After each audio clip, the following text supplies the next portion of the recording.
Hurts, slant, Brown, lunge, touchdown Philadelphia.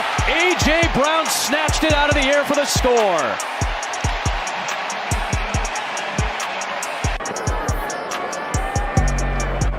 Checks wing, well hit ball, and there it goes. Number 300 for Ken Griffey Jr., one of the youngest ever in the major leagues to reach the 300 home run plateau.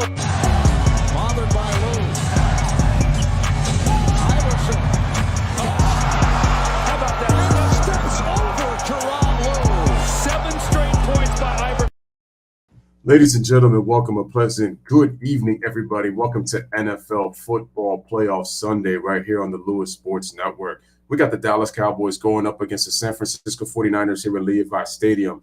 Dak Prescott versus Brock Purdy. We got CeeDee Lamb to my left, Deebo Samuel on the right. Before we get started, ladies and gentlemen, game is set to start at 6:30 Eastern Time, 3:30 Pacific in San Francisco, California. Before we get started, make sure y'all hit that like button. Make sure y'all hit that subscribe button. Make sure your notifications are turned on. Make sure you're sharing on your social media platforms. Truly appreciate it. We're going to go through some of the divisional matchups that we have seen already, the first 3. This is the final divisional matchup before our conference championships will be next week. To get started, shout out to Ron, shout out to Daniel Berry. Make sure y'all hit that like as you guys come in. Real quick, I just want to get the divisional playoff matchups out the way. So we had first game was Kansas City against Jacksonville. Kansas City won that game 27-20, and they move on to the AFC Championship game. Mahomes injured his ankle in that game. We thought he wasn't going to be able to go no more. He was taken out of the game for a series. The backup veteran quarterback, Chad Henne, came in, did a tremendous job driving the ball down the field, and was able to get a big touchdown that he threw to Kelsey. In the first half. And then Mahomes came in and he wasn't as Mahomes as he was, normally before the injury, but he did still make some typical Patrick Mahomes plays, especially one where he threw off his left foot to throw the pass into the end zone to Mercedes Van Der Scatling. So he made that play and, was able to seal the game with that touchdown.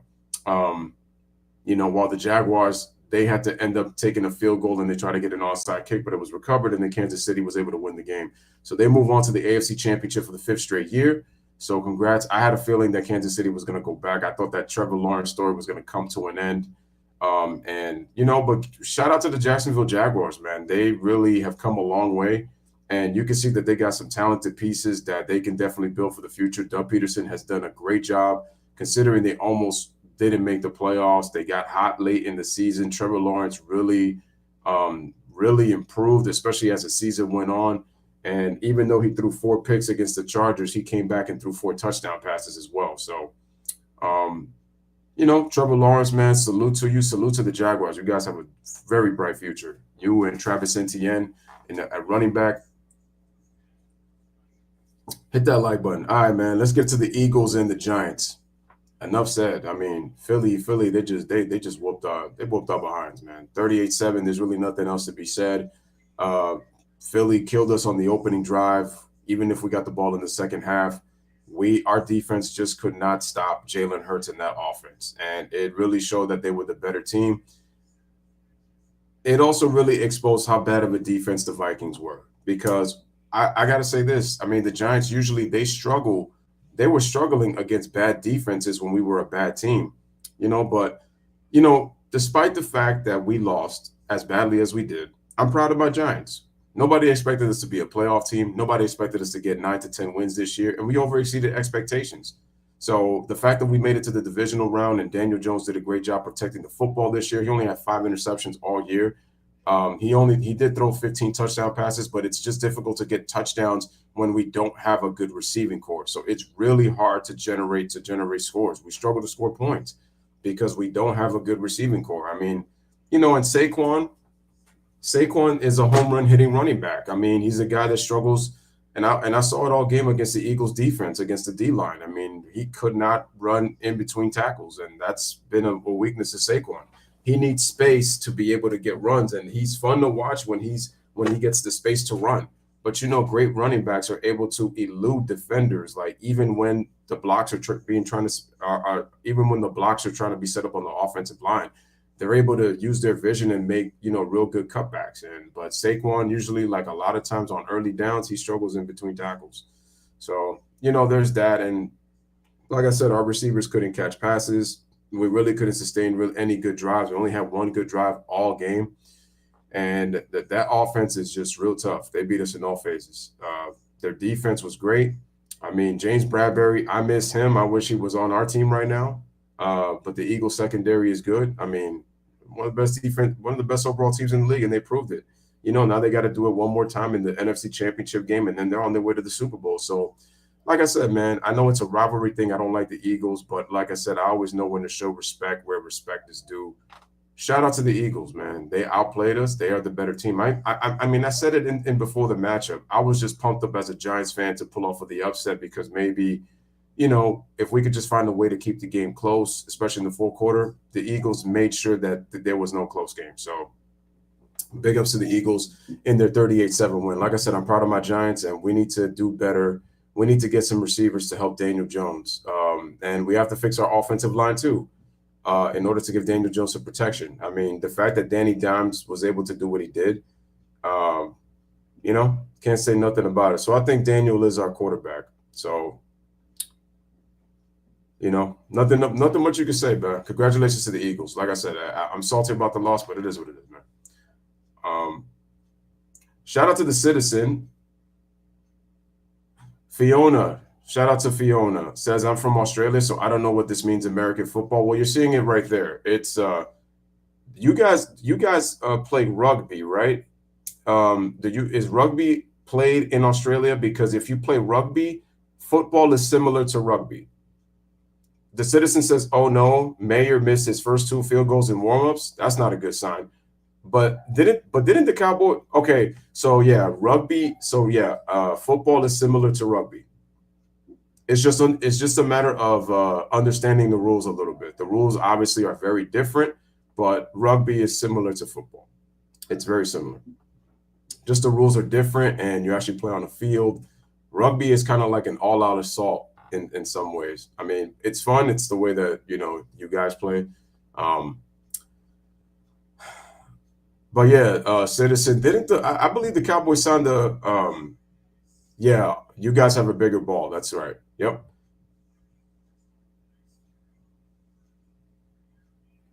Oh, the Knicks for Christian Wood? I mean, I trade him for damn. I mean, Christian Wood like I said, he has the potential to be really good.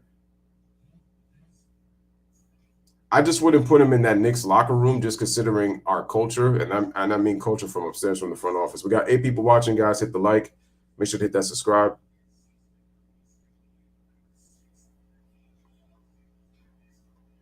But yeah, going back to the citizen, didn't the Cowboys sign a kicker just in case if Mayer was going to be? Listen, if I'm Mike McCarthy, I don't take any chances, and I would put the kicker they signed. Like if Mayer's already missed field goals in practice, I would take him out. I wouldn't even put him in there because that's just setting up the 49ers to really put a pouncing on these Cowboys who have played really good football. I'm not taking anything from the Cowboys. I just don't know if they're going to the Super Bowl, though. Like, if the Cowboys win, they win, but I'm picking the 49ers because, they just have the play calling of Shanahan in terms of their run-pass options is arguably the best in all of football. So, but the Cowboys have a pretty good playbook of their own with Kellen Moore. So, he's on the practice squad?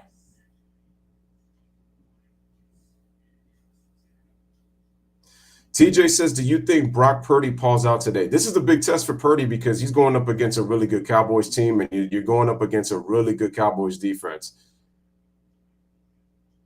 Something tells me that Purdy might struggle early, and then he'll pick it up maybe as it goes, maybe possibly in the second half. Because I really think that the Cowboys are really going to try to put pressure on Purdy, make him rush his throws, and really force him into probably not only putting pressure on guys like Brandon Ayuk and obviously Deebo Samuel. And then obviously we got George Kittle, who I think is like 1A, right, with Travis Kelce as being the best tight end in the NFL. But definitely they're going to try to pressure those receivers. And I want to see what Brock Purdy does. I mean, Brock Purdy, he's got good legs. So TJ says, was the Legion of Boom the best defense ever? No, but they're definitely up there. I would put them as one of the top 10 greatest defenses of all time, but I wouldn't put them up there. I mean, because, you got to, first of all, you got the 85 defense of the Bears. You have the 2000 defense of the Baltimore Ravens. You obviously have the Patriots defense. I can't pinpoint which year, but I know that, I'm trying to figure out, maybe they're 2003. I mean, you also have the Tampa Bay Buccaneers. They're 2002, the defense of 2002. Their 2002 defense is among the best in NFL history.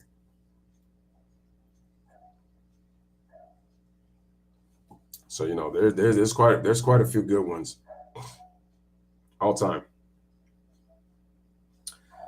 Well, again, guys, make sure to smash the like. Make sure to hit that subscribe. We're getting ready for game time in just a bit, and I'm going to put the game audio. Super excited about that. Oh, and let me get back into the matchups as I was talking about. Again, shout out to everybody, guys. Hit the like as you guys come in. So, yeah, now to today.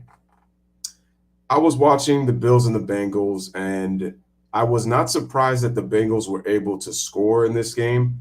I was just really surprised at how easy they were scoring the football against the Bills defense. And you could tell that the Bills missed Von Miller. You could tell that they missed Von Miller in helping getting pressure on Joe Burrow, because that's what they were missing. First of all, what was impressive about Cincinnati's win was that they were missing 3 guys on the offensive line. They were missing 3 starters on the offensive line, and Joe Burrow was able to still get enough protection. The Bengals were able to run the football, which was one of my concerns with the Bills. And I said the Bills don't have a running game, and I said that this would have put less pressure on Josh Allen if the Bills were able to run the football, because the receivers really couldn't get involved at all. They couldn't get involved at all. And the only time that the Bills scored was when Josh Allen rushed in for a touchdown in the Bills' longest drive in the entire game. Cincinnati controlled time of possession the entire game, with the exception of the one drive the Bills had. And the thing is, they kept mixing it up: run, pass, run, pass. Mixon was running the ball great tonight. They ran great. He was getting himself 7 to 8 yards, 3rd and short. The Bills couldn't stop. They really had a hard time stopping the Bengals on 3rd down. It killed them all game. Gabe Davis dropped a couple of passes in this game. Stephon Diggs really couldn't get involved, and Diggs was really frustrated. But the thing is, it's difficult, man, when you have to put it all on Josh Allen, man. It's just not easy. It's not. I mean, all right, man. So, like I said, if the Bills lose, it's one thing, but I would have rather lose to them in a close game, as heartbreaking as those were, because you would have thought, you appreciate the effort. But the way the Bills lost the game today, especially with having home field advantage at Orchard Park, because if they were to win this game, there was going to be a neutral field against the Kansas City Chiefs. But Cincinnati won, so we're going to Arrowhead for next Sunday.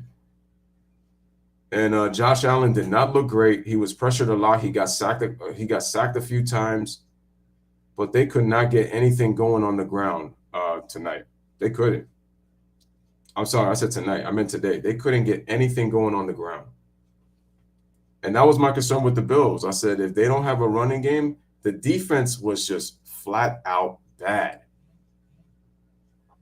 Seth Messersmith 14 says that, they beat the brakes off us. We had no chance. We were that bad.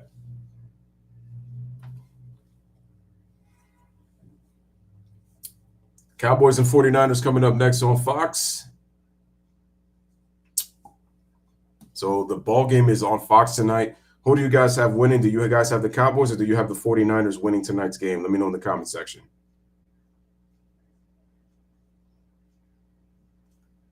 Let me know, because we are about to be in there, man. But I'm definitely shocked at the way that this game was played, because I did not think at all that the Bills would lose the way they did. Even if they were missing, it hurt not having, Tre'Davious White for – because, see, this is my – and first of all, this also falls on coaching too. Leslie Frazier, I mean, one reason that I also feel like I couldn't trust him at all is because he's a former Viking, and we already know about the Vikings and their playoff history. He's on this team, and still, Seth has got the Cowboys. Not mad at that pick at all because they definitely have an opportunity to win. Like I said, I want them to lose just because of it's a divisional thing, but I have respect for the Cowboys. There's respect. I respect them as a rival, so it's respect. But I just want to win. I just want them, after we lost, I want them to lose, and I want the 49ers to advance. I got a feeling that it's either going to be 49ers and Chiefs, and Mahomes gets another shot, a crack to beat them again, or it's going to be Eagles and Chiefs, to where it's an Andy Reid Super Bowl. And what I mean by Andy Reid Super Bowl is that, well, remember Andy Reid was coaching the Eagles when they lost to Arizona in the NFC Championship that many years ago in Arizona. And Andy Reid is head coach of the Kansas City Chiefs, and he was the head coach of the Eagles when they were in Arizona, when they were in the NFC Championship, which was their last NFC Championship appearance until years later in 2017, 9 years later. So that's why I'm saying that I feel like it's going to be an Andy Reid Super Bowl if it's Eagles and Chiefs. And I wouldn't, and it's not crazy to think that way. So DeMeco Ryans, defensive coordinator for the 49ers, has canceled 2 of 4 head coaching interviews yesterday. That's right. I heard that. Yeah. He is possibly going to leave the 49ers. I wonder what team could use him as a head coach, though. I know with Todd Bowles. Yeah, that's big. No Peyton Hendershot for the Cowboys, and they don't have Jason Peters neither. That's big. Jaron Kearse is going to play tonight despite the knee injury, so he's playing. I wonder what the high ankle sprain says for Patrick Mahomes. He says he's going to play next week, but we got to see how serious his injury is. The results came out negative. They came out negative. I really thought that the chances were going to go out the water, and the Chiefs are going to be buried so deep into the ocean if Mahomes would have gotten injured, man. Seth says if my team is in the Super Bowl, it's going to be crazy. Well, it'll be crazier if the Cowboys win it, because it'll be the first time in nearly 28 years that you guys win the big one. So it's going to be such a big deal. I know Cowboy fans are going to be trolling people like crazy, trolling us like crazy.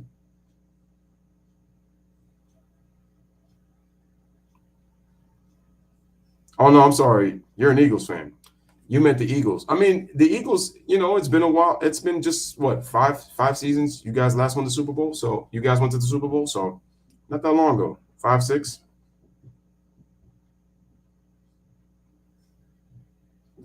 Oh, Ryan, it's Bengals, not Bengals. You spelled Bengals wrong, Ryan. It's Bengals, not Bangagles.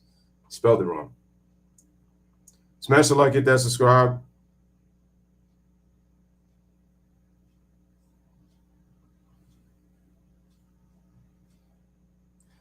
You know what? Nick Wright, my man, is rubbing his hands like Birdman. Nick Wright is rubbing his hands like Birdman. My man's like, because now he gets to say all these things about Josh Allen that he was saying all this time. Oh, the Bills are going to be Super Bowl favorites. Oh, Josh Allen is going to leapfrog as arguably the best quarterback, and now he's, a little mad. So let's see. They're looking at the picks. I got the 49ers. I got the 49ers by 6. It's going to be by a touchdown, I think. So Terry picks the 49ers. Seth Smith, 14, picks the Cowboys. Jimmy Johnson's going to go with his Cowboys. He's got the Cowboys by 8. Michael Strahan's got the 49ers by a touchdown. Howie's got the Cowboys by 4. And who does Sean Payton have? He's got the 49ers by 4. He's got the 49ers by 4. So, ladies and gentlemen, shout out to my man, Joe Shiesty. Look around. It's Shiesty time. It's just every day, ain't no record Vegas. And at 45 and a couple, hey, Joe Burrow. Shout out to Joe Burrow. Joe Shiesty, baby. Shout out to Brandon. He says, I'm taking the 49ers. I'm also taking the 49ers. I got them by a touchdown. They win by 6. I got the score 30-24. 30-24 is my score. The Cowboys, they can score points.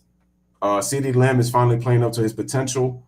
Had a great year this year, and he could cap it off by having another great performance in this divisional round against a really good 49ers defense. So let's see what happens in this game.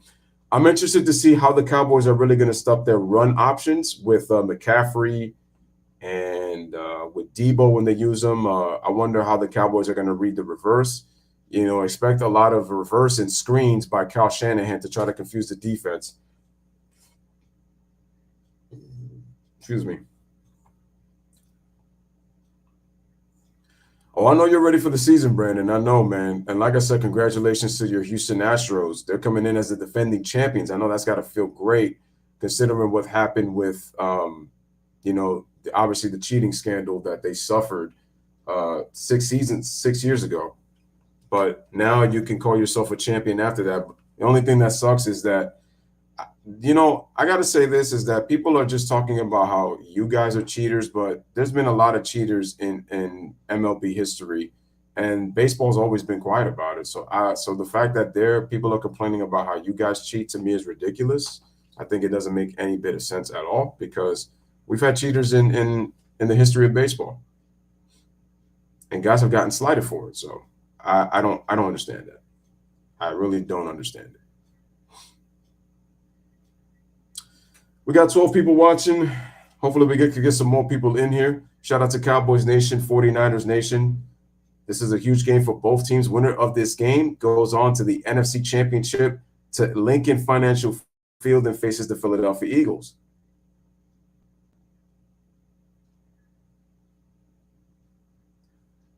Do I really have to see shaving? That's just gross. Ugh, don't really like to see that.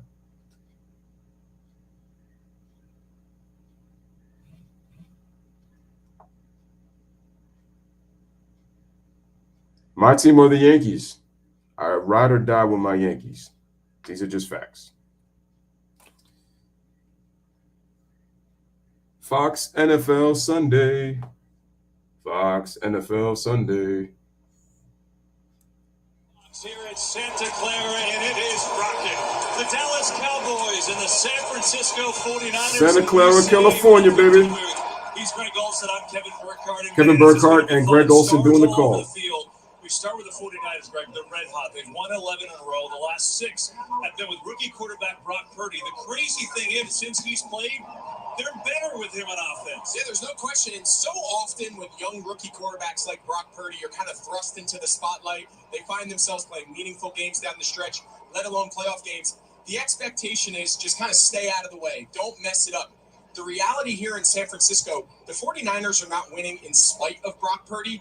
Oftentimes, they're winning because of Brock Purdy. Yeah. Meanwhile, on the other side, you got the Cowboys. They haven't been to a championship game in 27 years. Dak Prescott played maybe the best game he's had in his career last week. This feels, though, like a legacy game for him.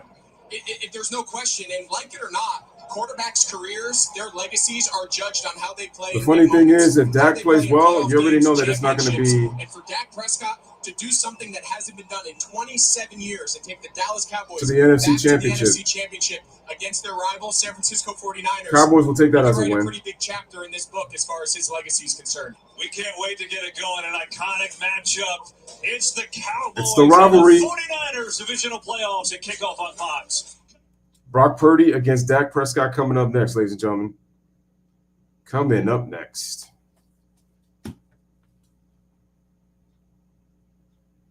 No, Jimmy had an injury. That's why he hasn't been playing. Brendan says sorry about the Yankees from last year. It's no big deal.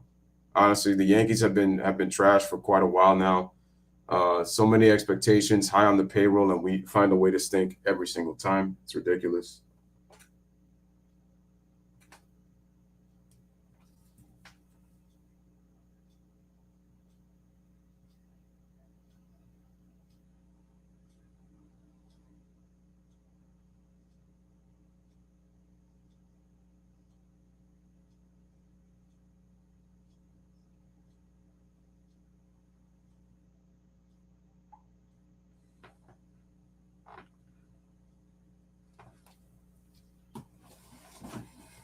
So once again, ladies and gentlemen, let's go back.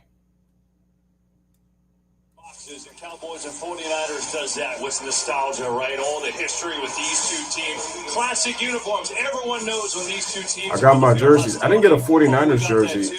Don't forget this. I didn't know who to get. If I was to get one, it would be Joe Montana. The 49ers and the Cowboys next.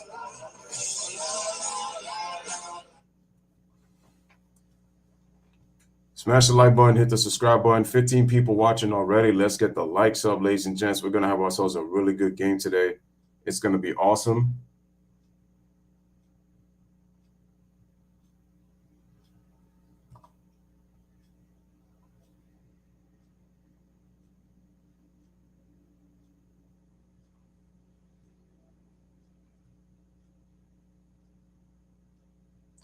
But Ryan says, if you had to pick one right now, what do you mean? Shout out to Louis Gratton from Montana. Salute to well, shout out to you, Louis. Appreciate you, man. Like I said, man, Montana was that dude in playoff games.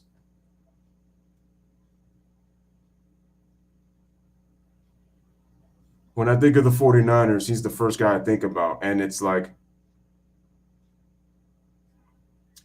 Garrett Cole, he's paid a lot of money, but I don't trust him in big games. He looked better than he did when he was with the Astros rotation, but I feel like Garrett Cole, to me, is overrated.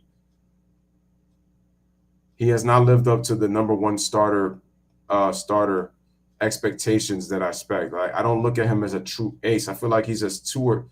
I feel like he could be a number 2 or number 3 starter. I don't look at him as an ace. Oh, Jerry Rice, the greatest wide receiver in NFL history. And the funny thing is, you can make a case with Jerry Rice as being the greatest player in NFL history. That's how great he was at the wide receiver spot. Same thing with Lawrence Taylor on the defensive side of the ball. When I think of the greatest of all time, you think of players like that. As difficult as it is to be a quarterback in the NFL, you have to understand, and I don't mean this as any disrespect to Tom Brady, but my thing is with Brady, he's been fortunate to have the teams that he's had to win the amount of Super Bowls that he's had at quarterback. You still got to make the throws, obviously, but Tom Brady did it as a pocket passing-friendly quarterback who didn't really scramble a lot. He always had plenty of time to throw in the pocket, which you need to have an offensive line to be able to have that amount of time to throw in the pocket. But let me see if the game is about to start. All right. The NFL is sponsored by Intuit TurboTax. Come to TurboTax. One team to watch from rivalry: Steelers versus Bengals or Dallas versus 49ers. Rice used to bricks thrown by his dad while in construction.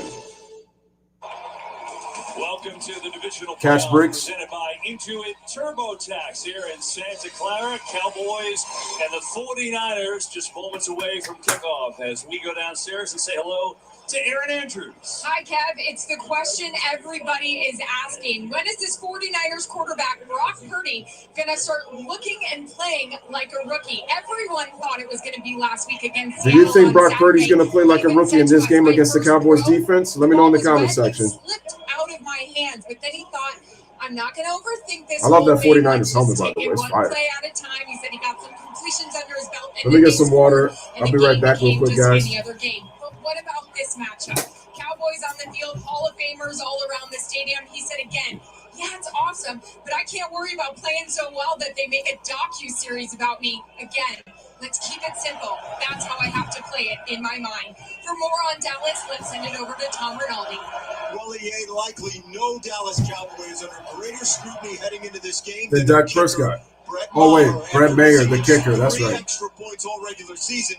He missed 4 in a row Monday night in Tampa. Oh, he's starting? Certainly, oh, boy. The 49ers seem well aware of where Maher might be mentally. He went 7 for 7 Thursday in practice, 13 for 14. But he missed 2. This is pregame. Deebo Samuel working in and through the area where Maher was attempting to warm up at one point. Then Trent Williams came over to get involved in the mix, as members from both staffs had to separate the players. Also keep in mind, The Dallas Cowboys, but I heard he missed two. Have twice the number of 2-point conversion plays ready to go. If there's any trouble with Maher early on, it'll be fascinating to see. Something tells me that Brett Meyer is going to struggle today again. Well, a little gamesmanship early, as we tell you about Spanish language broadcast that's available today. All right. Fox Deportes. Cowboys won the toss. They have deferred. 49ers will get the ball. Cowboys will get the ball in the second half. Everybody's doing that now. They're deferring now. Here's the kick by Mayer. McLeod thought about it. He's going to let it go, and so the 49ers will come on out to the 25 and start with Brock Purdy. And you heard Aaron say, well, 49ers start Brock Purdy. I got news for you. Win a couple more games is going to be one, Greg. Mayer with 65-yard kick. There's no question. That was kicked to the Dallas 35 for a touchback. The question today is, these last 6 games, they're 6-0. A lot of it's been through the passing game. Are they willing to do that against what's probably the best defense they have faced during this entire run in the Dallas Cowboys? Oh, yeah. I think this matchup, Dan Quinn, just like the Vikings. Dallas, Kyle Shanahan, head coach, play caller. To me, that's the matchup of the day. Purdy under center, Kittle in motion. All right, they give it to Purdy on the toss. And McCaffrey is going to get no gain. Michael Parsons on the tackle. And so this no offense, gain. which has been great all year, better with Brock Purdy, but they're a top 5 unit in the league.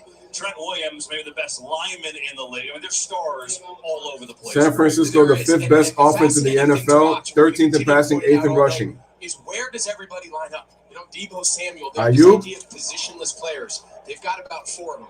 You see Deebo here, second play of the game. He's in the backfield. It's pretty fascinating. Deebo in the backfield. They were looking for the screen, and Purdy is sacked. Immediate pressure from Diggy Zua. Diggy Zua makes the tackle on the sack.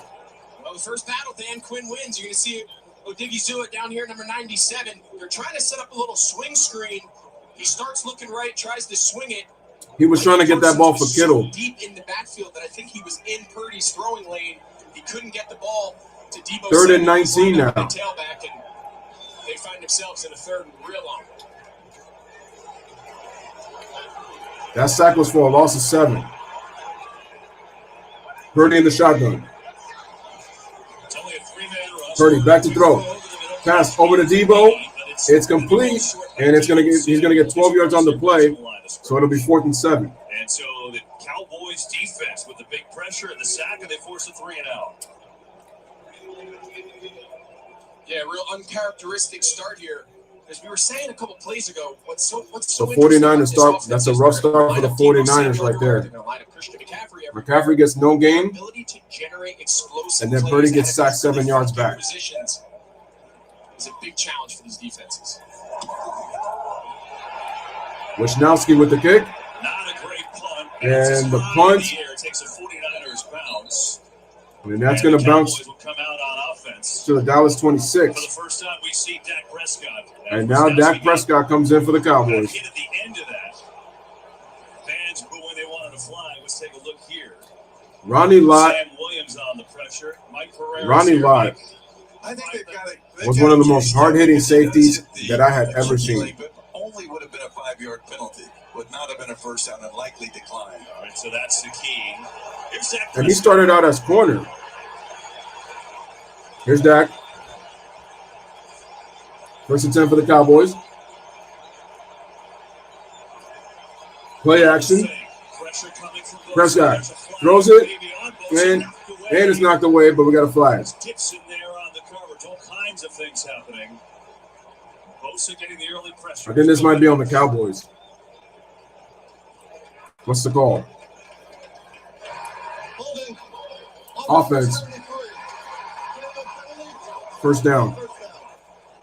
Yeah, both teams here feature one of the best pass rushers in the entire league. For San Francisco, of course, it's 97. You see Nick Bosa just being held there. Rookie Tyler Smith, he's had an unbelievable rookie season playing guard and tackle. He's got his hands full all day going against one of the premier pass rushers. This time they move Bosa to the other side on the veteran Tyron Smith. 1st and 20. They give it to Pollard. Runs on the left side, off the edge. Gets himself 6. To the 22, another hit by Gibson. And so here is Prescott. You know, he once started divisional. Didn't get to see him at UFC. But now he's 29 years old. But I'm pretty sure it was real good. Superb performance against Tampa. Yeah, and you can make the case it was not only his best performance of this season, but maybe one of the best performances given the moment, given the significance of that game of his entire career.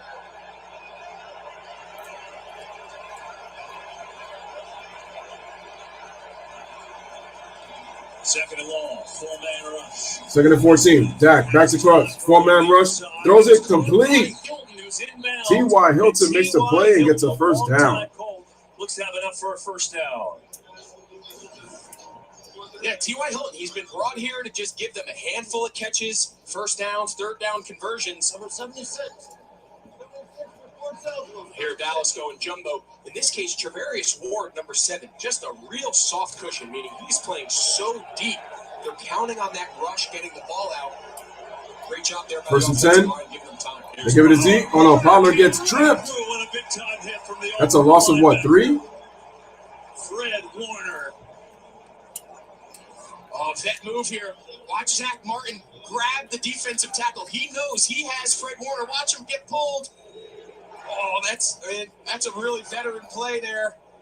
He's getting pulled. He knows he has him, and great job there by the defensive tackle. Second and 12. Let Zach Martin pick up Fred Warner, run it through the A-gap.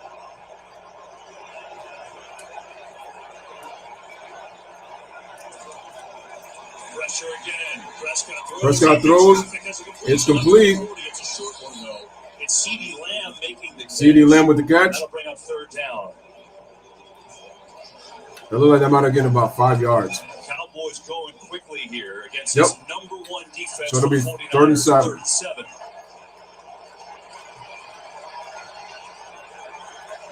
7. Natural says, where's James Harden now? Is he streaming the game? This is the matchup to watch, Kev. C.D. Lamb, Jimmy Ward here in the slot all day. Cowboys in the trips formation. Prescott back to throw on 3rd and 7. Prescott throws. Incomplete. So it'll be a punt. Joshua Lawrence says, I want to see everyone at work crying because the 49ers lost. I'm guessing they're all 49ers fans, I see. Are you a Cowboys fan? Let me know. Talanoa Hufanga just being able to drive this. See the 2 high safeties. Fred Warner carries. All right, so the Cowboys are going to punt as well. They don't major in 2 high safeties. That's not something D'Amico Ryans. There's an anger on the punt. 1 safety in the middle of the field, and on that 3rd down, a nice change of pace to force this punt. Now Anger to punt it away. Ray McLeod back deep for the Niners. Ray McLeod to return. And the kick. McLeod catches it at his 5. McLeod catches it. We got a trip. Makes a move. Tries to make a move. Return out across the 15. And that's where the 49ers will take over. So Dak Prescott. All right, so Dak Prescott doesn't get it done. Anger punts it 55 yards to the San Francisco 5, and McLeod returns it for 13 yards to the San Francisco 18. We are scoreless, and Brock Purdy will get a second series with the 49ers. I'm not a Cowboys fan, but everyone at work is definitely 49ers. I really only watch basketball. Okay. Oh, so do you watch college basketball? Do you watch NBA basketball? Do you watch both? And do you have a favorite team? I guess they were really pulling for them to beat the Cowboys today. Remember, guys, the winner of this game faces Philadelphia at Lincoln Financial Field for the NFC Championship.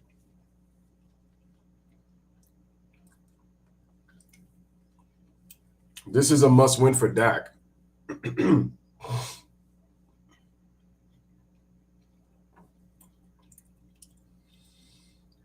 Yeah, Anger punted that ball real good.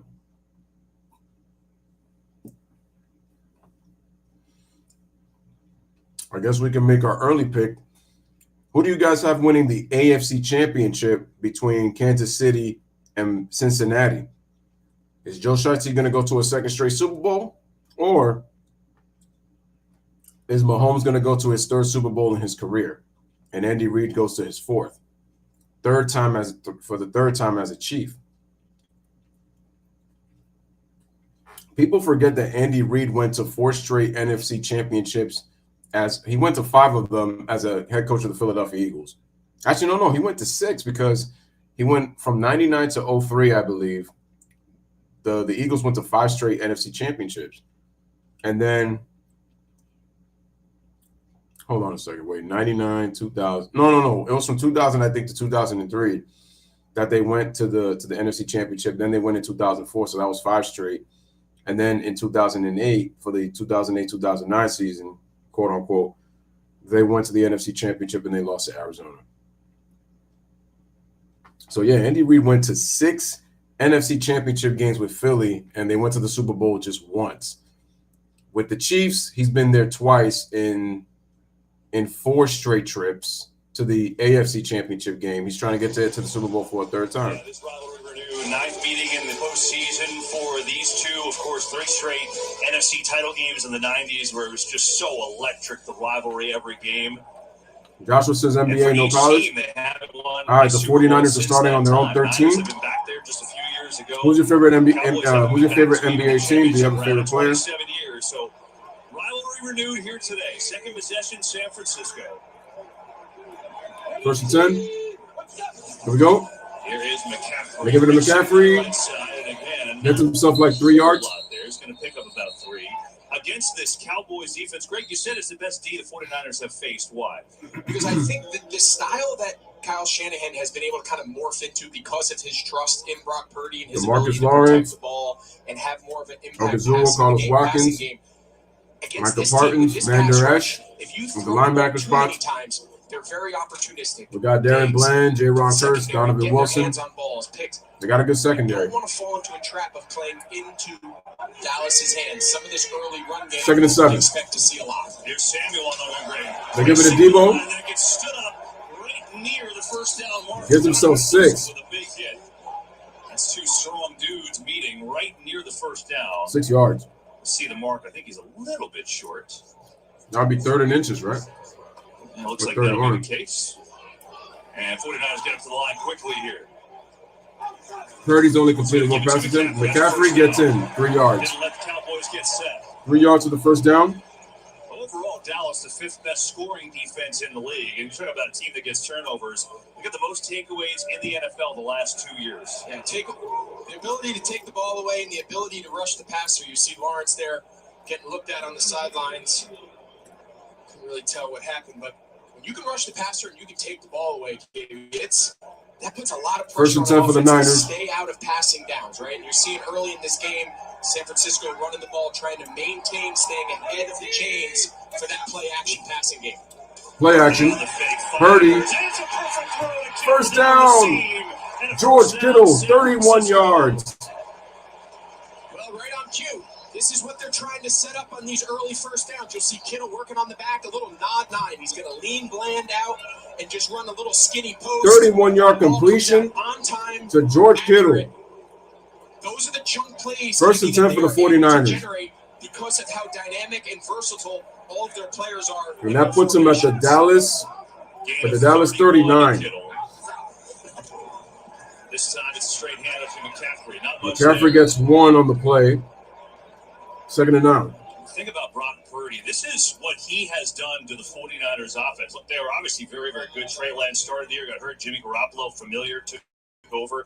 Since Purdy, they're averaging 35 a game, and they've got over 400 yards a game. And it's like you said in the beginning, he's not just hanging on and not turning it over. He's made their offense better.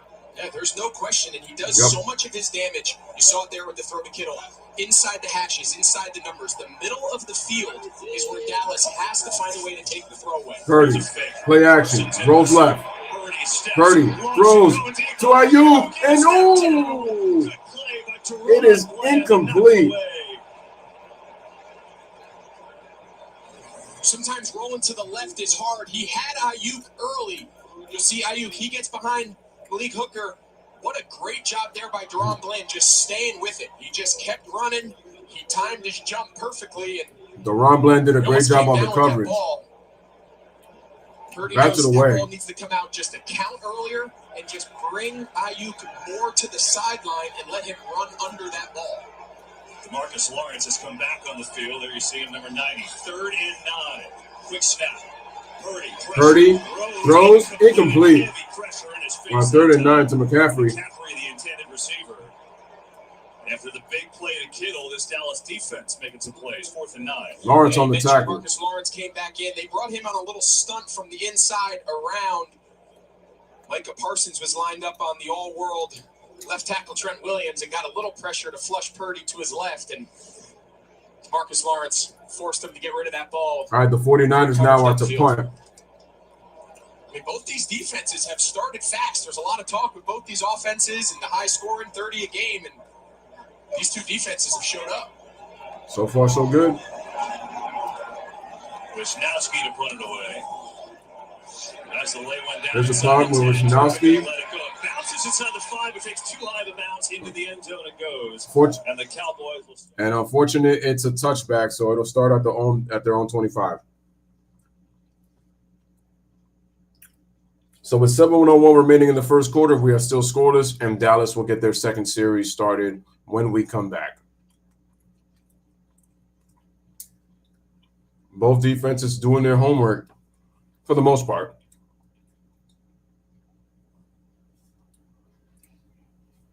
Biggest play so far is the T.Y. Hilton catch and the George Kittle catch for the 49ers from the pass from Brock Purdy.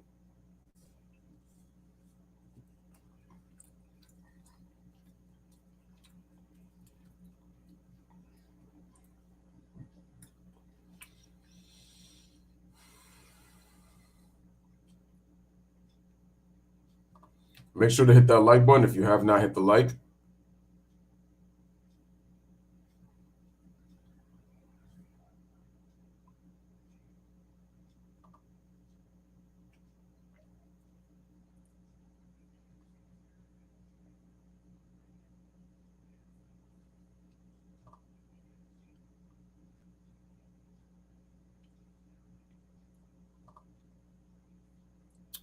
Ryan in the comment section says, same start last Monday night game. Wait, last Monday night game. Oh, you mean against the Buccaneers in the wild card round. Excuse me. Excuse me.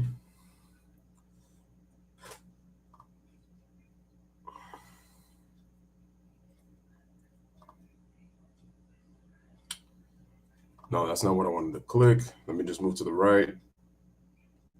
Oh, great. Already. I like the look.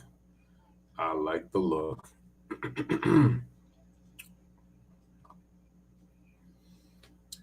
Also want to check the NBA schedule to see what's going on for games, not only tonight, but for tomorrow. All right, man. So Miami defeats New Orleans 196. Dallas loses by 14 to the Clippers at home. 112-98. The Knicks and the Raptors are playing live right now. Oklahoma City is playing the Denver Nuggets at 8. Memphis and Phoenix at 8 o'clock. Brooklyn and Golden State at 8:30 on NBA TV. And then we have the Lakers against the Blazers at 9 p.m. in Portland. In Santa Clara, California, a beautiful, crisp Sunday afternoon.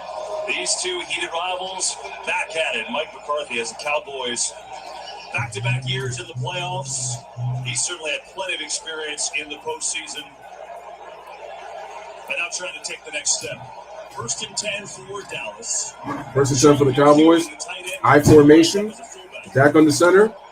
They give it to Zeke. And Zeke gets about 1 yard.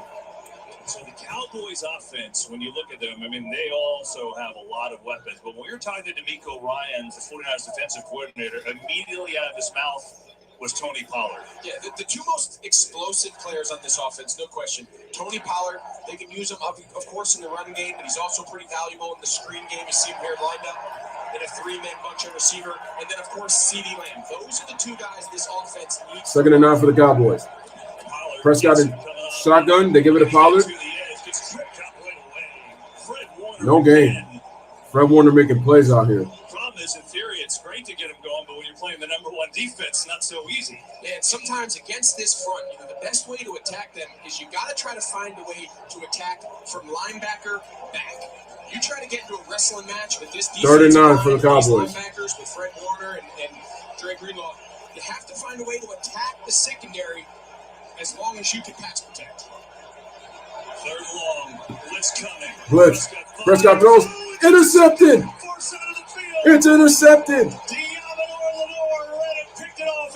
Lenore picks it off at the Dallas 21. Well, this has been the narrative surrounding Dak this year, has been the turnovers. You'll see Diamador Lenore, he's matched up against that was a Michael Gallup. On the outside. He, in essence, runs the route for Gallup. I'm not exactly sure. Why did Gallup stop? Made Dak Prescott let go of this ball.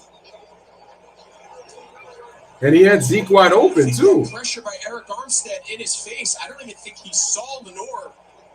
Probably.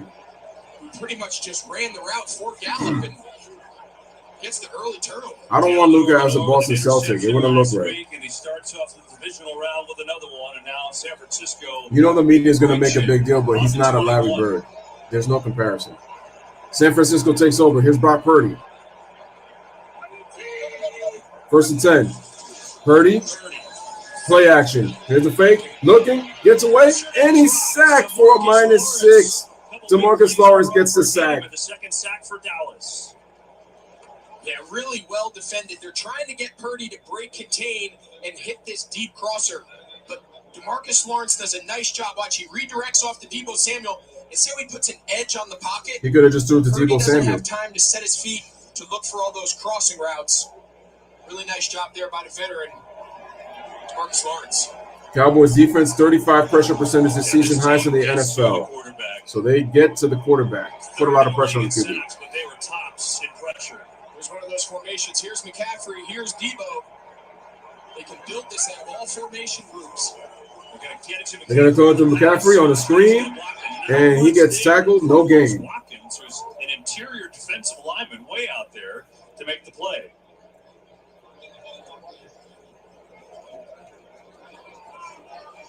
So now it's 3rd and 15.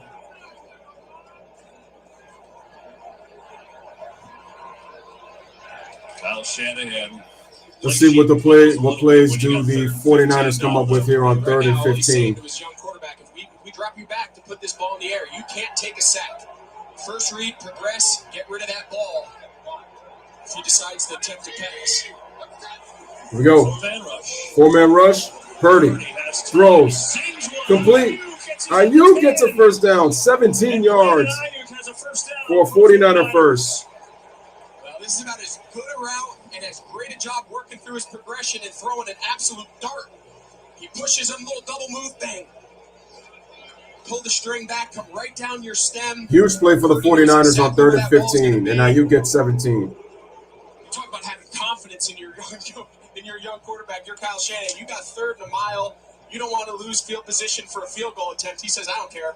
You drop it back. You pick up 15 yards for a first down. That's impressive. First and goal now. First and goal for the Niners. Purdy cracks a throw. Throws quick. McCaffrey gets himself about probably a yard.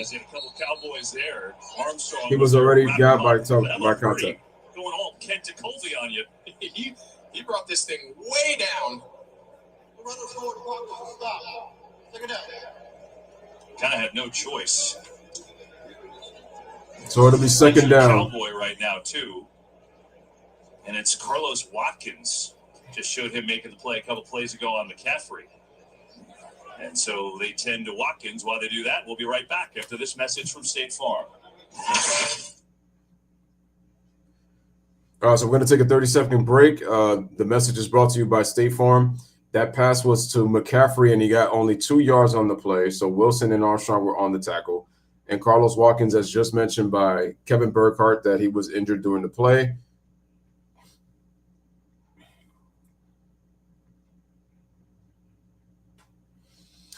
And McCaffrey got himself 5 yards after the catch. And to Carlos Watkins, who's now up on his feet. Well, good thing is Watkins was able to get up. He's been playing really well back But he into is the limping. season. He's gotten himself into the starting lineup. And so he's become an important piece. And so to bring up second down and goal. Second and goal for the Niners.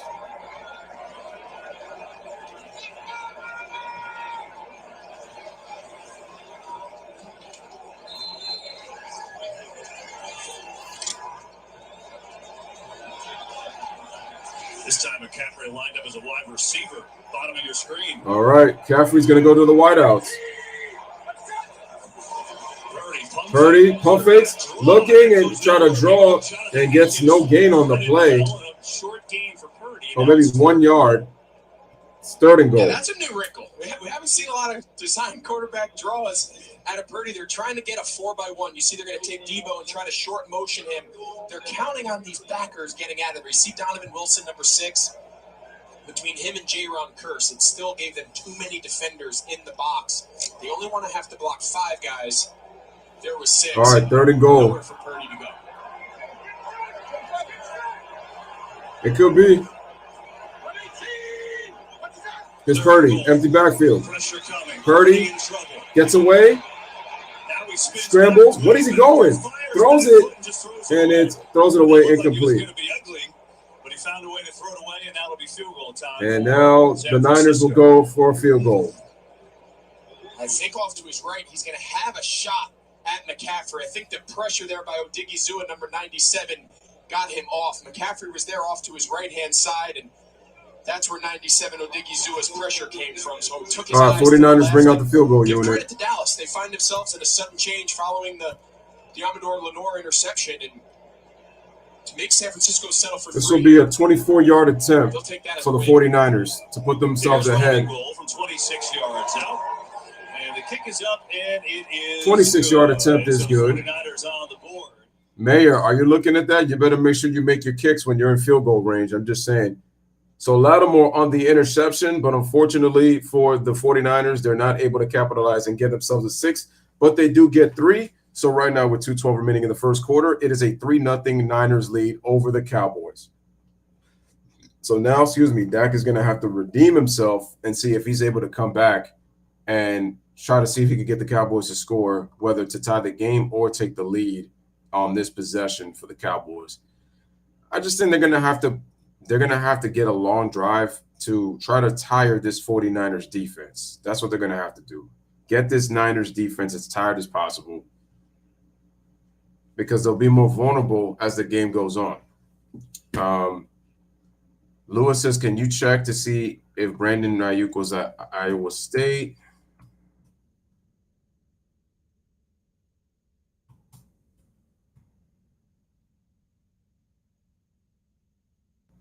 No, he went to Arizona State, not Iowa. He went to Arizona State. Brandon Ayuk went to Arizona State. That is his college. Lewis says game could be a low-score defensive struggle. Yep. As was mentioned before. That's the thing about Aaron Rodgers that kind of bugs me. I just feel like he's not about winning, and he's Mr. Passive-Aggressive when it comes to his football team, just in general.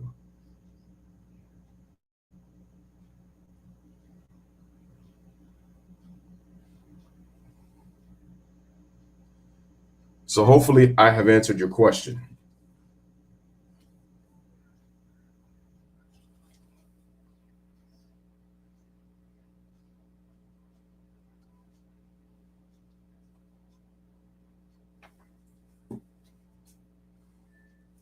Oh, look at Dak. So peaceful with him sleeping.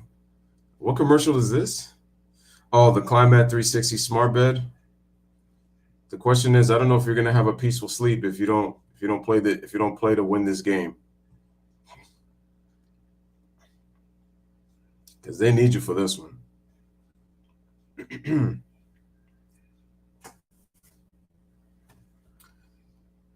No, I'm thinking the game just came back, but no, I've been fooled by those commercials before where I think it's back and then it doesn't. Aaron Rodgers is the LeBron James of the NFL. I would agree with that. And he's a 4-time MVP, but the only thing is he only has 1 Super Bowl. The only difference is LeBron's a 4-time Finals MVP. We're going to join him. So the 49ers get the interception for Amador Lenore, but the Dallas D holds. Oh, no, Lewis, I'm telling you that Brandon, he went to Arizona State. He is from ASU. Here's a kick, and Turpin on the return. Here's Turpin. Cut. Oh. Dang. Big return. He probably takes that ball to midfield if he doesn't get tripped. Postseason meeting between these two rivals, tied for most in history, and of course, 3 straight epic championship game battles from '92 to '94. 49ers have won the last 2 playoff games, including the wild card last year. Last year, they had a wild finish. Cowboys racing down the field. Dak Prescott trying to spike it, couldn't get the play. Omenhu got injured. Omenhu, sorry.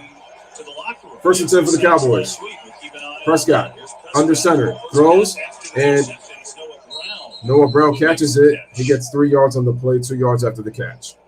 And so going back to the interception for Prescott and those interceptions, he led the league in interceptions, we know that, but he also, since they came back, they are scoring. San Francisco leads 3-0. So it has been a fine line for him. Smash the like, hit that subscribe. His message was he doesn't want Dak to ever play conservative, and I think that's critical in this down. Let him continue to pass the ball. Let him continue to find his rhythm. He wants him to play patient. Is that Brown or is that Lamb? I think it's Lamb in motion. Prescott throws it, and it's complete to CeeDee Lamb for the first down. For what should be a Cowboys first down. It is. And they get CeeDee Lamb. His second catch, who had just a fantastic year. I mean, career highs for him, 107 catches, 1,359 yards. Second team All-Pro selection for Lamb. And think about all that was on his shoulders. Got rid of Amari Cooper. 12.7 average, 9 touchdown catches. And they move him around. He's on the outside this time, lined up at the top of your screen. First and 10.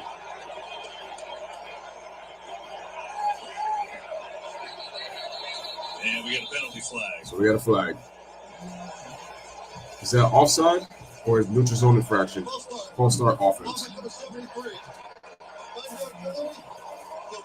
That's 2 penalties on the rookie. He's been great all year, but 2 penalties in this first quarter. So first and 15. 97 here. Nick Bosa outside of him. He's trying to get off that line as fast as he can. He's trying to get as much distance between him and the NFL sack leader, most likely defensive player of the year. That's for any rookie.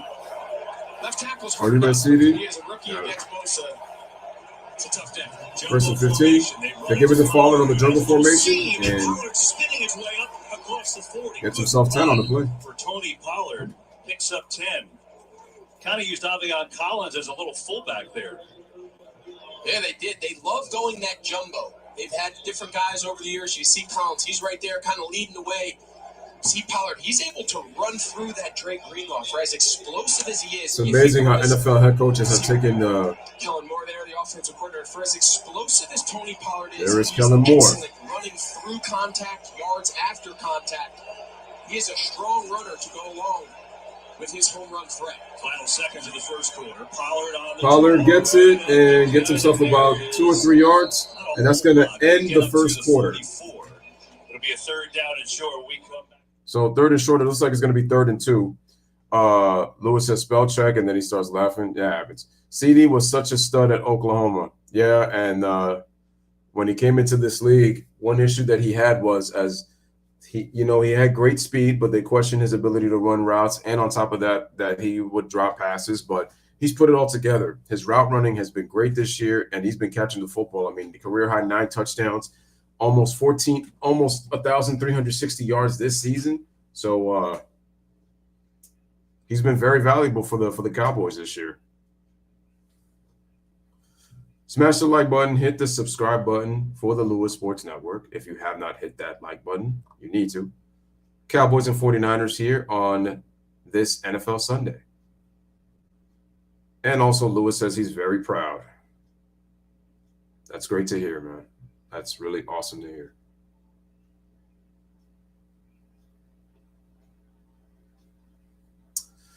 The Herd with Colin Cowherd and now Jason McIntyre, the clown.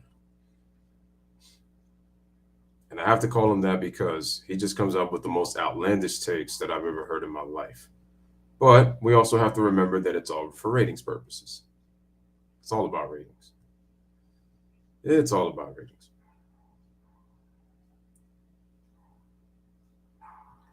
Braden 21 says Dark Thunder 16 raid. Sorgy Story says Dark 16 raid.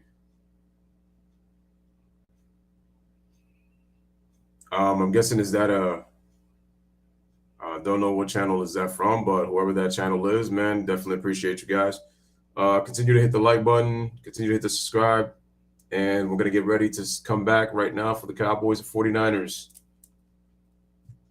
Cowboys with the ball in the second quarter. Well, shout out to Dark Thunder 16, man. Sending love to the channel. Definitely appreciate that. Thank you, guys. Appreciate it. Much love and respect and sending love right back to you guys. So thank you for that. Braden says Dark Thunder is a small YouTuber. Okay. Makes me want to research him now. So Dark Thunder 16 is the name of the channel. Tom Landry. Look at all those great players, man. Dwight Clark. I mean, so many great players, man. So many great players. The iconic catch at Candlestick. And that Robert Rigger knew today. Here are the Cowboys. 3rd and 2. 3-0 San Francisco.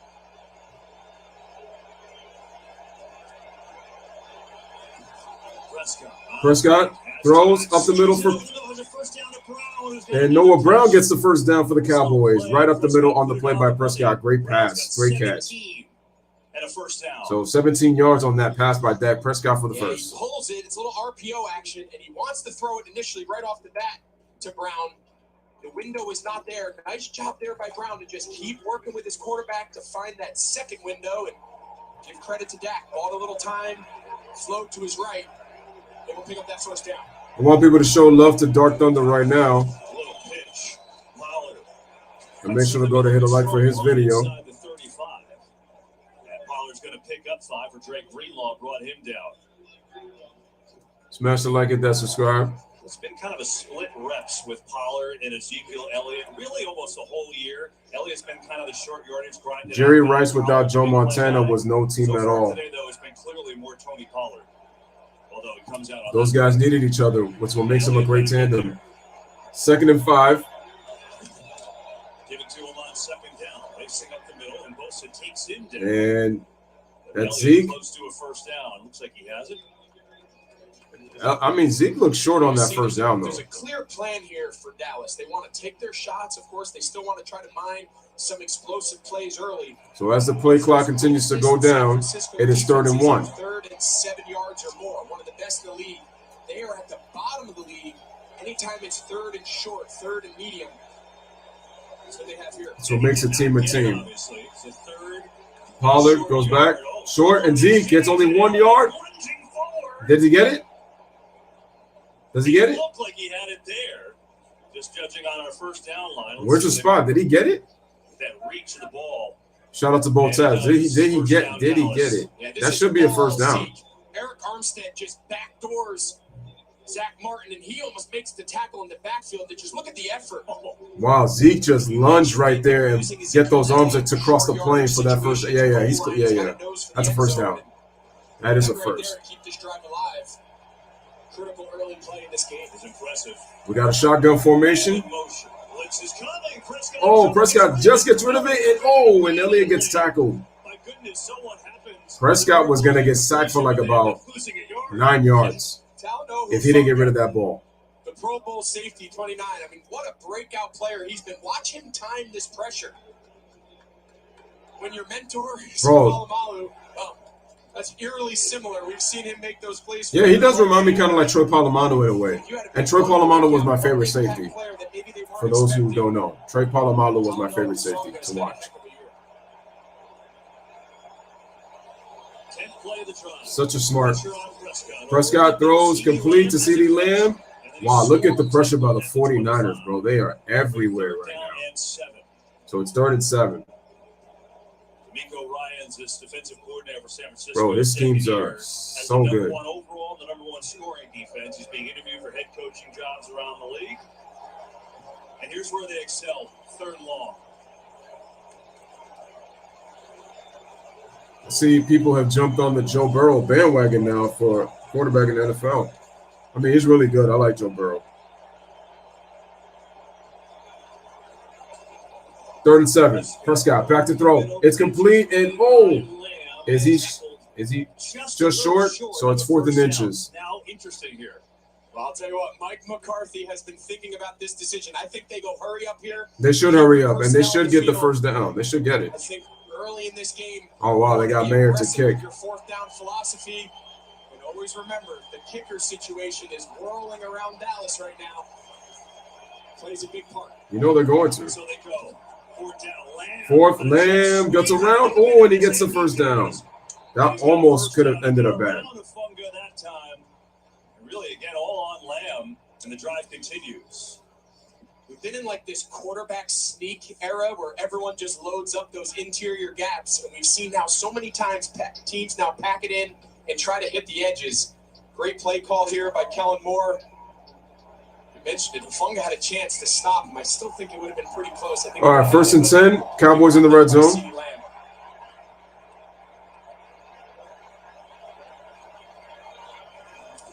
Here's Prescott. Takes it himself. He's going to run. He's open. And, oh, he gets the first down, but he stopped at the 2-yard line. It'll be 1st and goal for Dallas. Last week against Tampa Bay, we saw Dak use his legs in the passing game to buy time, to take rush lanes when they were there. This time, this is a designed keep, little zone read with Dalton Schultz as the field. So on the zone read, Prescott gets himself some big yards right there and has a chance to score. I think the Cowboys are going to take the lead here. Why do I get the feeling Dalton Schultz is about to get this football? Because Dak loves to throw these passes to Schultz in these type of situations. He did it last week against Tampa Bay. Here it is. Schultz, play action. Schultz open. End zone. Touchdown, Cowboys. Dalton Schultz on a 4-yard touchdown reception, and the Cowboys go up. They lead 6-3. Now it's Brett Maher time, and normally there we go. They go big deal, but as Tom here's Brett Maher. He missed 4 in a row last week. It's never happened.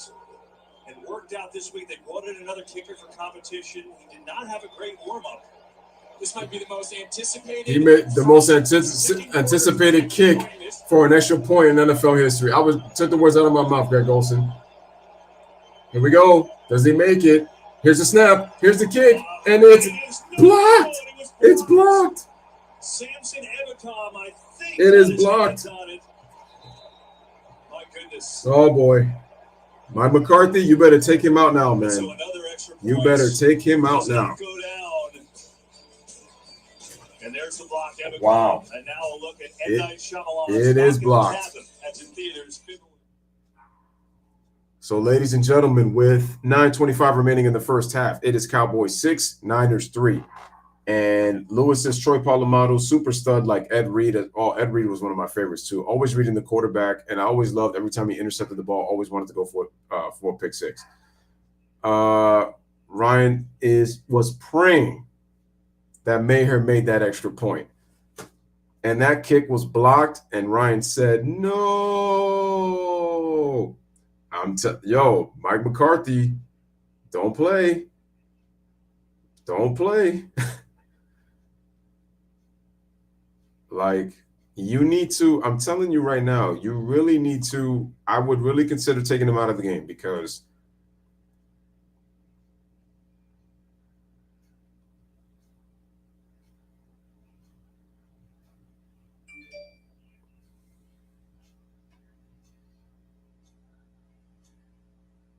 I'm really considering you need to get him out of that damn game, man. This is a not again moment, bro.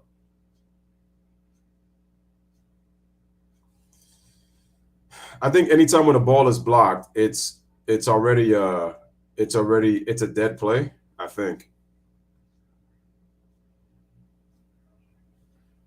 Smash the like button, hit the subscribe button.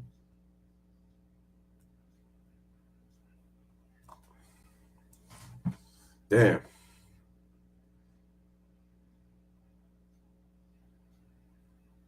I'm telling you right now, if they score again, are in a position to score again, you better put in another kicker. You signed off another kicker just in case if something like this were to happen again. This time it got blocked.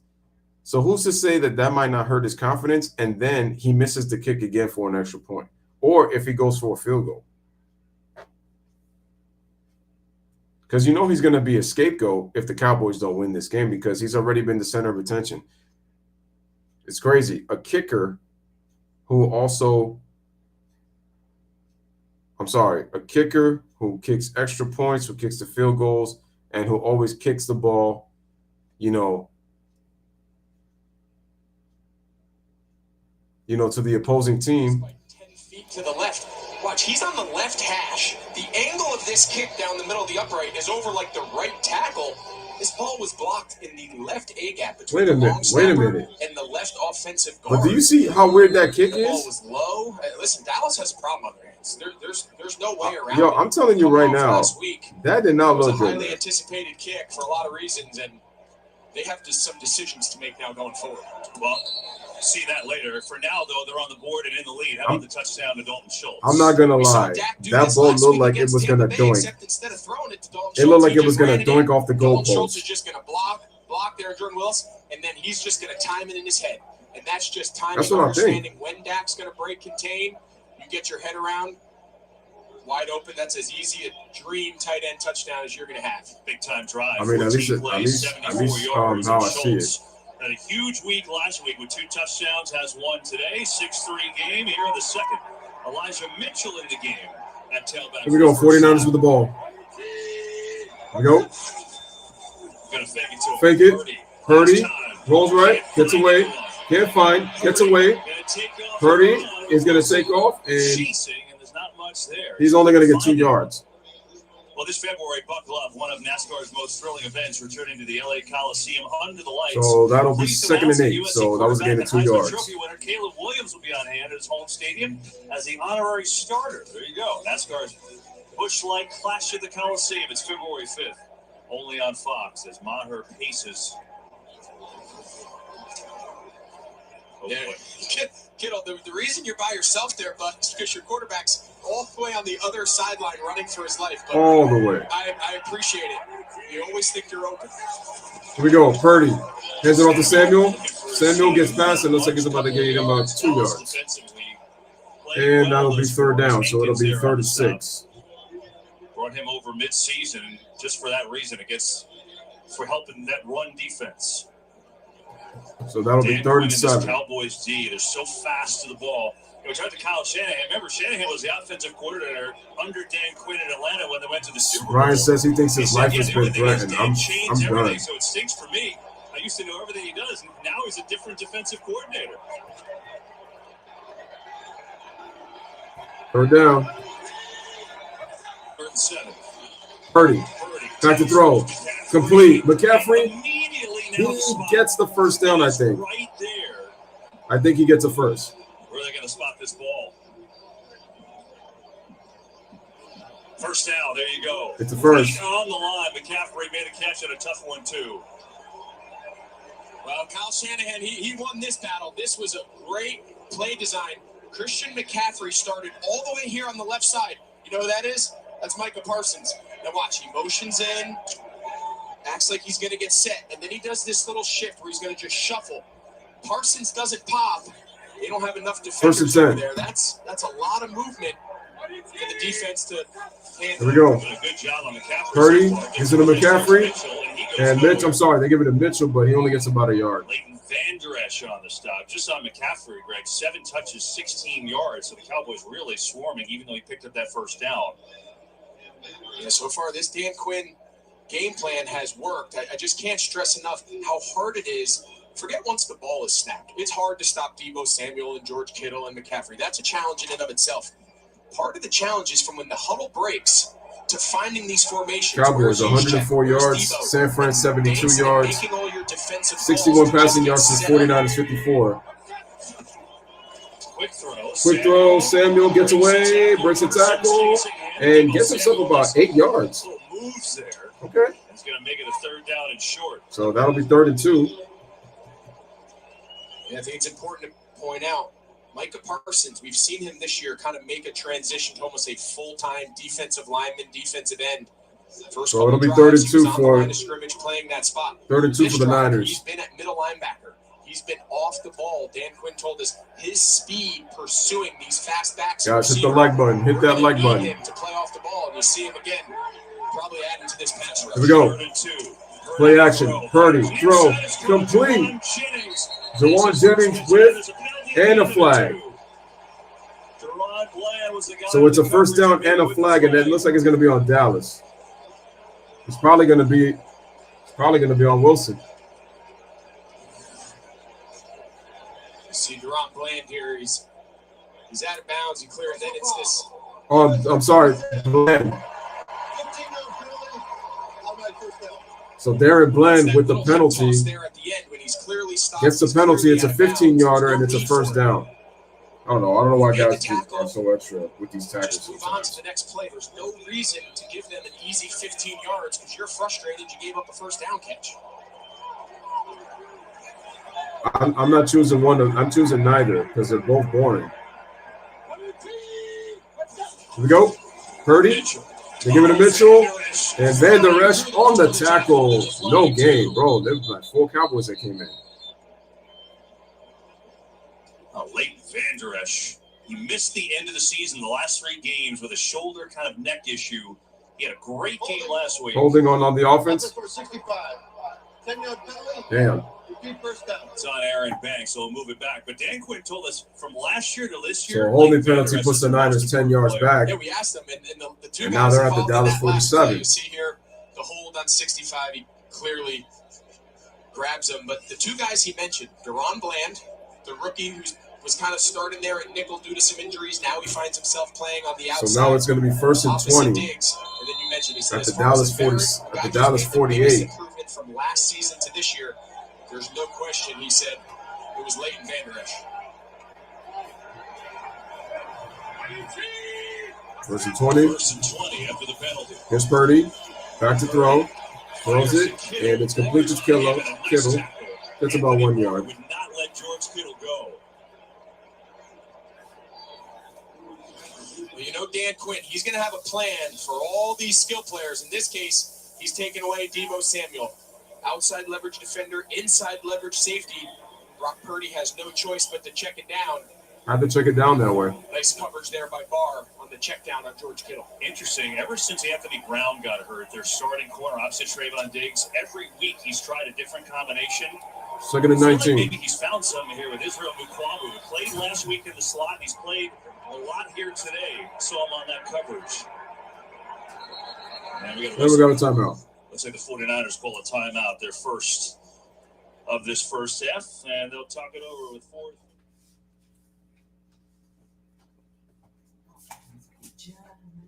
All right, so on 2nd and 19, folks, we got 4:36 remaining in the first half. Score is 6-3 Cowboys over the Niners. As the Niners talk it over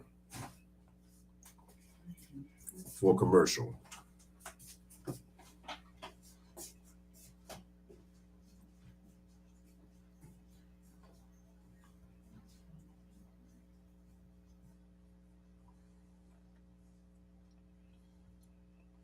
Damn, that's crazy that I'm still thinking about that. I'm still thinking about that Bills game. It's crazy how some Bill fans even turned over and now they've turned over to the Joe Burrow side. It is the Joe Shiesty era, you know what I'm saying?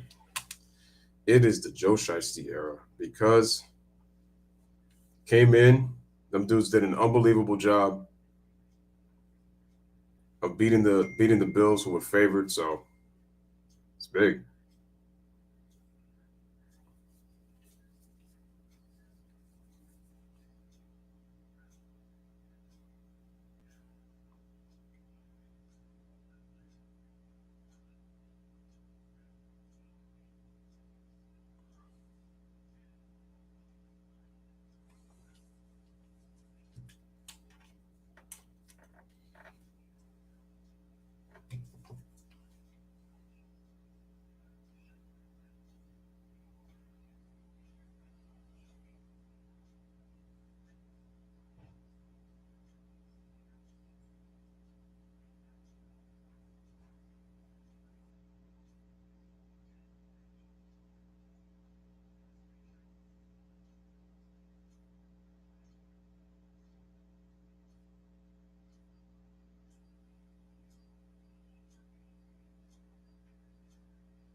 Man.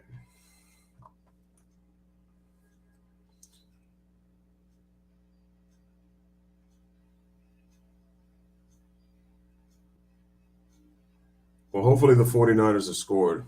Both teams have gotten their share of penalties. Not a lot by either team, but to it, TurboTax. back to the Here in divisional. Santa Clara, defenses have reigned supreme thus far. 4:36 to go in the So first far, it's half. been a struggle 6-3 Dallas for both And at teams. home, the 49ers have been just outstanding. Look at that point differential. The only loss was to Kansas City earlier this year.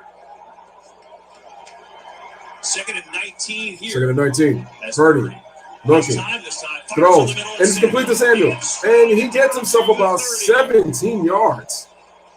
So it'll be 3rd and 2.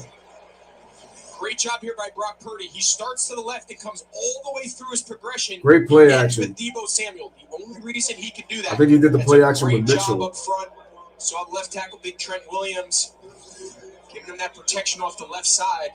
Anytime a quarterback is able to go to 2, 3 guys in his progression, in that case, check it down to Deebo. Offensive line does a great job against a really good pass rush of Dallas. 17 yards that time, so it brings it to a 3rd and 2. Empty backfield for the Niners. Empty set. Here we go. Purdy looking, gets away from the pressure, throws, and it's incomplete to Deebo Samuel. So I think the Niners are going to go for a field goal to try to tie the game. Yeah, I think Kyle Shanahan, he's got an interesting decision. I think he's going to run the field goal unit on. Give Robbie Gould a This chance. will be a 47-yard field goal attempt for Robbie Gould. Positionless defensive players. So, Mr. Mayor, watch and learn. Robbie Gould's about to kick this Tough ball. matchup. Chasing Deebo Samuel across the entire field. And that pass rush flushed Purdy enough to his left again to force the errant throw. Here's Gould. 47 yards on this attempt. Try and tie this game up. Here's the kick, snap down the middle, and it is. It's good. Beautiful kick. From 47 out, knocks this game up at 6. And we are tied at 6, ladies and gentlemen, with 3:43 remaining here in the first half.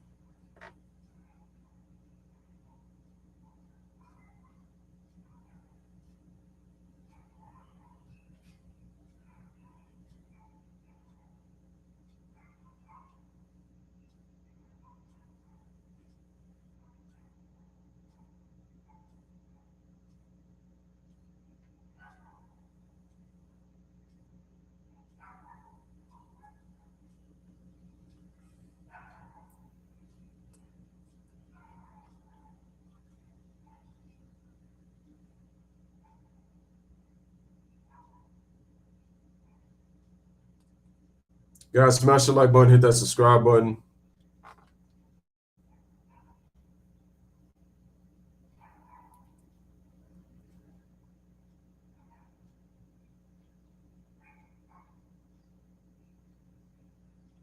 Dang, I was thinking of moving the CeeDee Lamb to the left, but I don't want to delete the football just because of how good it looks and how 3D-ish it looks, on my background.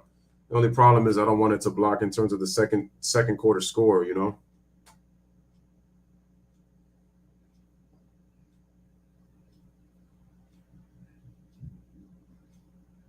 And remember, Dak has thrown an interception in this game, but he redeemed himself by throwing that touchdown pass to Dalton Schultz. But now we'll see what the Cowboys do here. We're tied at 6, ladies and gents. We are tied at 6. It's a low-scoring affair. Both defenses doing a great job. I know the Niners allowed a touchdown, but, Nets post-game in the building. What's up? Bills were not winning no Super Bowl. The team that they had, listen, man, they needed Von Miller in that game to get pressure on Joe Burrow. I said the fact that they missed 3 offensive linemen, 3 linemen were injured for the Bengals, and Joe Burrow still got all that time to throw, shows you how bad the defense was for the Bills. And Trey Wright went down, but that was pretty much at the end of the game when it was already decided. field goals. So 49ers get 10-play, 46-yard drive in about 5 minutes and 42 seconds. You think he's overrated? All right. Oh, uh-oh. Oh, what a move. Was that Turpin? Yep. Man, Turpin is a really good return man. Well, I think the way the 49ers have just run through everyone on offense the last month and a half since Brock Purdy started, this is new for them. It's been different because they really haven't had any resistance until today. That says stop giving excuses to the Bills Mafia's team. I'm not giving excuses to the Bills. They got outplayed. If you missed the beginning of the stream, I gave the Bengals a lot of credit. I'm not giving excuses to the Bills. Dallas's deep defense is equally fast. Dallas with 3 wide receivers. Here's Dak. Back to throw. It's complete to Zeke on the outside, and Elliott gets himself about 7 yards. Is that a flag? Yep, there it is. So Greenlaw's going to get the flag on that. That's going to be 15 yards. I saw more Bengals fans than Bills fans in the stadium. A personal foul out of bounds. He's clearly stepped out. That was stupid on Greenlaw. That's a stupid penalty. What was the point of doing that? Dre Greenlaw, I mean, he's had an incredible year. He kind of gets lost a little bit. Were you at the game? Warner, the all-everything Mike linebacker, but it's just don't need those plays in a game where both defenses have really controlled the pace. To give a free 15. No, I was saying that Joe Shiesty, he did his thing, man. Just put yourself in a bad spot. The Bills didn't have a running game. That's why I said that they were probably going to lose that game too. The defense couldn't stop anybody. Elliott to the right and gets himself about 3 or 4 yards. Fred Warner came flying in to make the tackle. Fred Warner, one of the best in the league. Watching this game, just like every yard is a shorter. Well, they got to fire Leslie Frazier. They got to. Sean McDermott probably might get the pink slip. A lot of Bills fans are already calling for McDermott to get fired after this game. They do need to get rid of Leslie Frazier, though. I didn't trust him as a defensive coordinator for being a former Viking. That's all you need to say. 2nd and 7. Here's Prescott looking, lobs it. Oh, but Tony Pollard can't catch it, and it's going to be incomplete. And that's going to be 3rd and 7. For a touchdown, Greg, but it's got to be in their heads. Like, can they even attempt to kick right now? Yeah, and I think the only advantage that it might have. The thing is, we got destroyed by Philly, but nobody, even us Giants fans, expected to be good. Oh, I know. Right? Depending on how quick you can get this to 4th short. People picked the Bills to be a Super Bowl favorite. And I even said it. I said it. Nick Wright, he's rubbing his hands like Birdman right now. He's loving the fact that Josh Allen lost. Because he was sick and tired of the media overriding Josh Allen and, like, you know, kissing his behind and, like, he's so great. We got a timeout? I guess they didn't like the defense and kind of waited too much time to get set on what play they wanted to run. So we got a timeout. At the Apple Music Super Bowl 57 halftime show, and it looks like we both had the same success. I picked listen, man, my Giants, I didn't think we'd go far. And we went farther than what I originally thought we were going to go. I'm proud of my team, even if we got killed. That just now needs to tell you what we need to address our team so that we can improve. We're not winning with Darius Slayton as our number 1 receiver when he's not a number 1. You're thinking about what you're talking about here. If they're treating this in 2-down territory. I mean, this is within Maher's range. He's got a huge leg. Is McCarthy really going to put in that kicker? 3rd and 7. The Cowboys better get a 1st down. Here we go. Here's the blitz. Prescott throws it. And then, and Pollard gets tackled. But Greenlaw gets the play. Oh, boy, what do they do? Do you go for it? They're going for it. They're going to go for it. All along, they knew they had 2 plays. That little swing screen there to Pollard tells you all you need to know. So here's Dak. I think they might let it go to the 2-minute warning, though, if I know Dak. This is how aggressive does he want to be? I'm not sure this ball is getting snapped. I think he's taking this down to the 2-minute. 2-minute warning. Give himself a chance to reassess what the plan is after he takes this down under 2 minutes. Well, he's still got a decision to make. All right, ladies and gentlemen, 2-minute warning, man, and we'll be right back. Right now, it is a 6-6 tie. I think Fred Warner was pointing right at Dak Prescott to see what he was going to do. I guess he was laughing just to see what he was going to do. Oh, man, that's funny.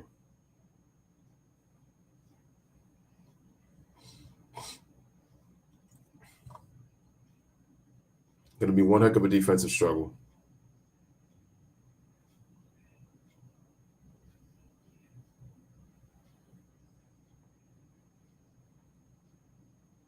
Smash that like.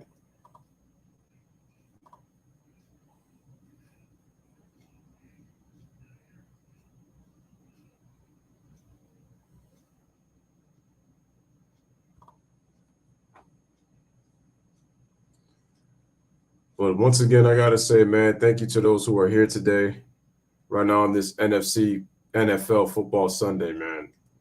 Shout out to you guys. I got to definitely appreciate that.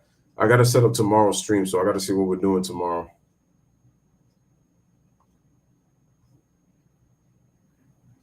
I got to see what we're doing tomorrow.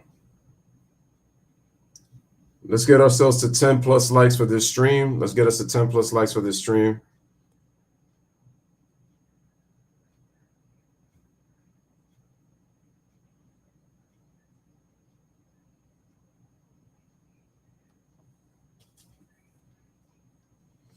This has been a tough first half for both teams.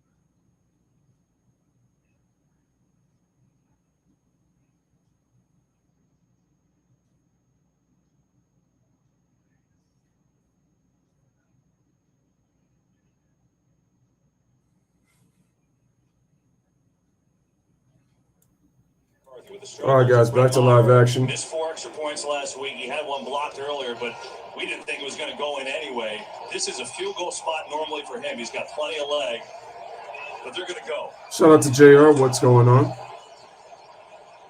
Tied at 6. Smash the like it, that subscribe. Share the stream. 4th and 4, 2 minutes remaining. 4th and 4. Prescott. Blitz. Prescott. Oh, he gets away. That's an easy first down. Wow. Come on, man. The 49ers are so idiots. Got that. Gotta sack him. Had him. Anytime you bring pressure at straight man, you'll see Fred Warner, the Mike. That was straight man coverage. On an outside stunt. Everyone else is in straight man. Nobody in the middle of the field. 4-man rush. They're going quick. 1st and 10. Complete. Pollard gets himself, looks like 8. As Pollard has 8 with 1:29 to go. And now Pollard's hurt. I low-key want the girls to win. Is it because you want the Eagles to beat them in the championship, or you want them to beat the Eagles so they go to the Super Bowl? Oh, man. Similar to what happened last night to Patrick Mahomes. It's Patrick Mahomes. Injury timeout concern for Pollard. All right, so they're going to check on Pollard. He gets injured. That is going to be so tough if they lose Pollard, because now you're going to be asking Zeke to run the football. And we know Zeke is not as effective as he once was when he first came into the league. Zeke is more for short yardage. He can't do the long yards no more. So you lose him, you lose Pollard. That's a bitter pill to swallow for the Cowboys.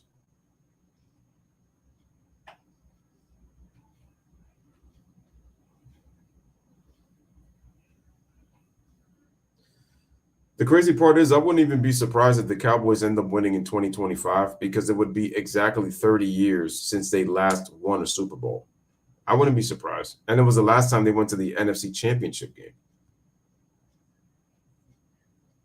Which is why people are asking in the legacy game, and we know the Eagles are going to be the favorites, but wouldn't be surprised if the Cowboys then come into Philadelphia in Lincoln Financial Field and then just beat them.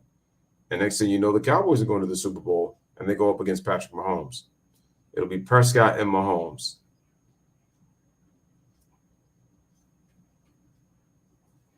You know, we can see it that way.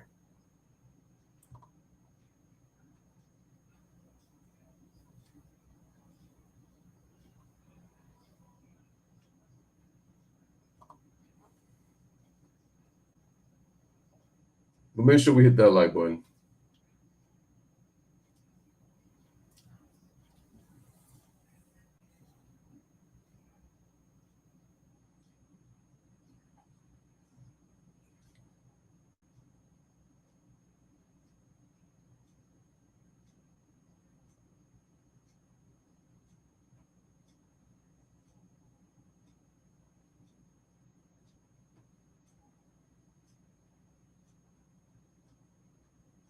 All right, just waiting for the commercial game to come back.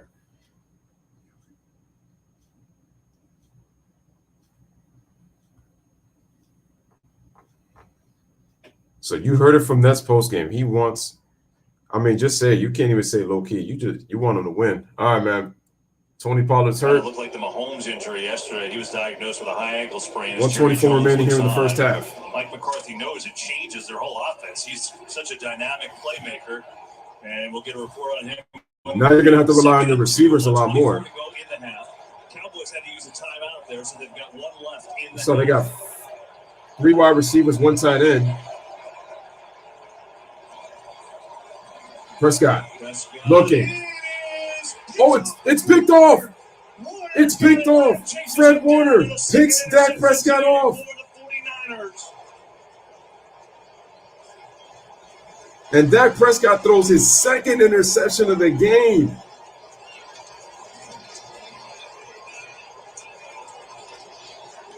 Tipped off Ward. Oh, Fred wow. Warner cleaned it up, and San Francisco.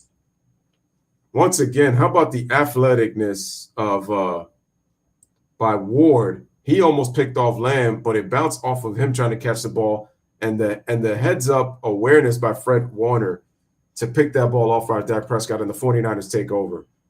So they got a chance to score with 1:16 remaining here in this first half to kind of go into the locker room with hopefully some momentum. The only thing is, I think the 49ers should try to get at least a field goal to go up by 3 so that they'll be, because the Cowboys are going to get the ball in the second half to start. But man, oh man, Dak throws his second interception, and we talked about those turnovers.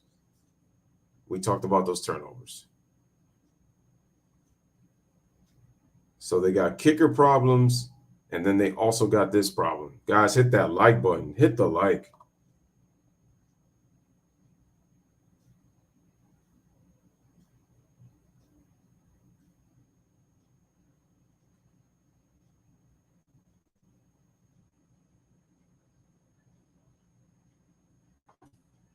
Like, this is pretty bad.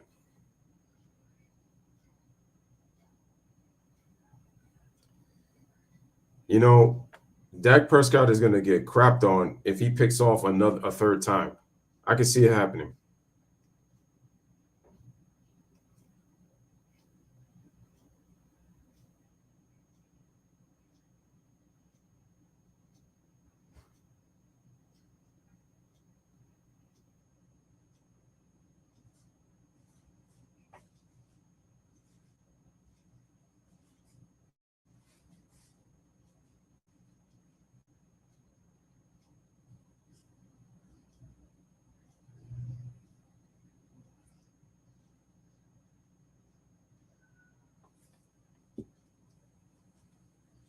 This is how good the 49ers defense is with their coverages, man. They just give you different looks and some of their disguises.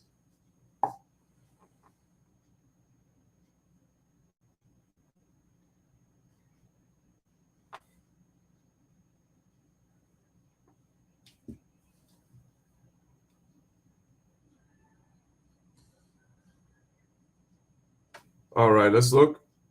Nickel zone, it's cover 2, and his eyes are just on Dak Prescott. So that was a zone deep. So the Niners were playing zone. He throws the ball off Jimmy Ward's chest, and it bounced into Fred Warner's hands.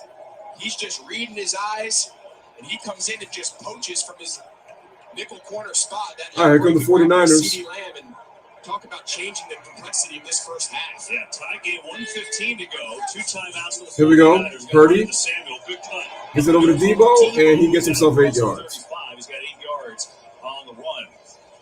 You got to imagine Kyle Shanahan's going to try to capitalize this.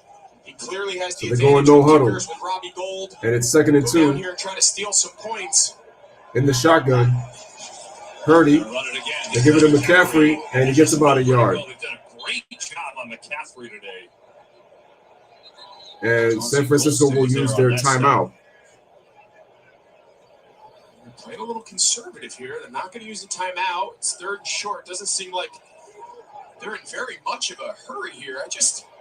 I'd expect Kyle here with 2 timeouts. Wait, what are they doing? Give Robbie Gold a chance as time expires. He's going to finally take a timeout. I guess they're going to try to lower the clock as much as possible. For wasting all of that time. But I wonder why they wasted all that time. Why don't we find out what's coming up at half with Kurt? There's Robbie Gould getting ready to kick. All right, thanks, Kevin. We're just 3 weeks away from Super Bowl 57 on Fox. Coming up on the Verizon halftime show, the fellas will break down the first half of your game. Plus, we'll check in on the highlights of the Bengals beating the Buffalo Bills. And how are they going to get this thing to Arizona? All right, Kurt, look forward to that. That is not a good sight for Cowboys fans. Tony Pollard. Oh, Tony Pollard is gone. Took off the shoe. That's just unfortunate. Oh, man, that's going to hurt the Cowboys so much. Meanwhile, Kyle Shanahan, you said it, took a long time to take that time out. Here we go, 31 for the 49ers. Alofano is a Dallas Cowboy fan. He says the Dallas Cowboys are going to win, okay? All right. He's got the Cowboys. Shout out to Alo. 31.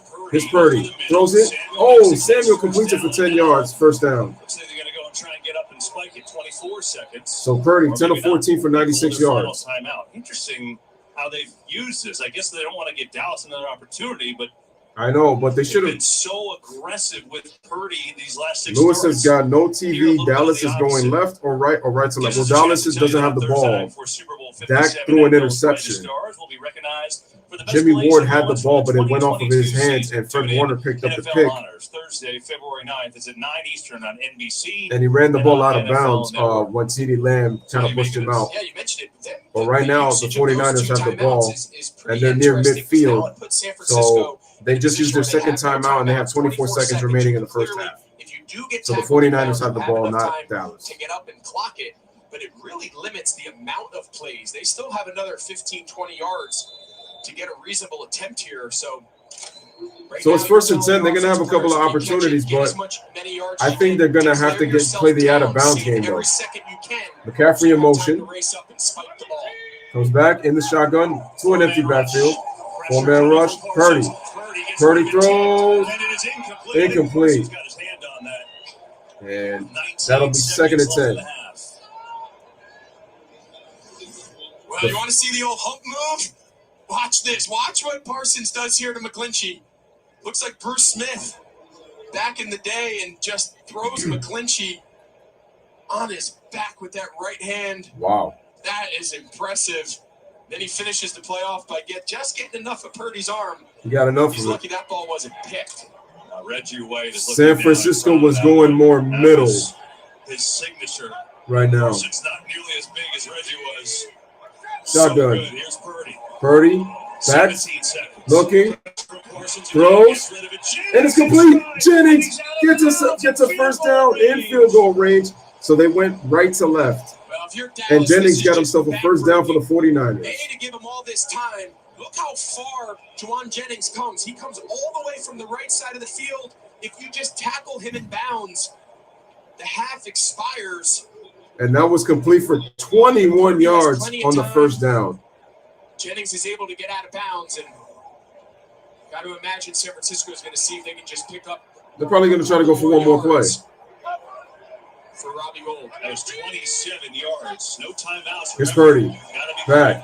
Throws. And it's incomplete. Is the nearest receiver, but it's out of bounds with 7 seconds to go. So 7 seconds to go. Now, San Francisco is just playing a little game with the clock. They want to make sure that this field goal attempt is the reasonable. last play of the half.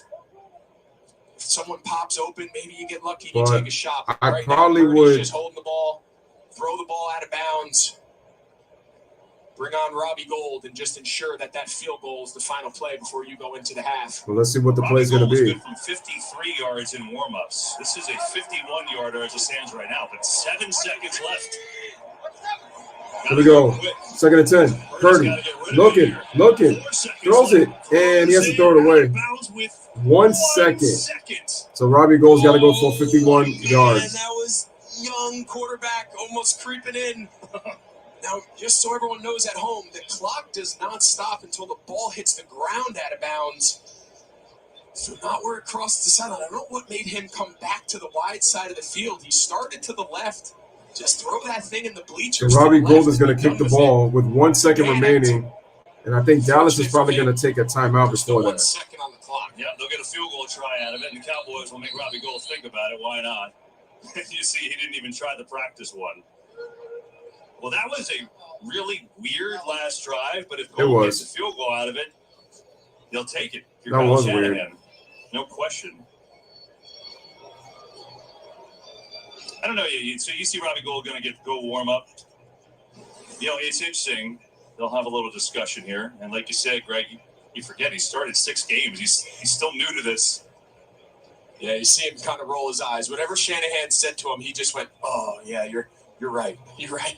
But listen, that's how you learn. You know, you can play in as many college games as you want. You got to remember, he's only had 6 starts in the NFL. Only he's a baby 6. Still young. In regards to his experience, we forget that because of how well he's played. But so many of these situations It's that how play quick we out forget. are the first time he's ever experienced them. So here's Gould from 50 yards to end the half.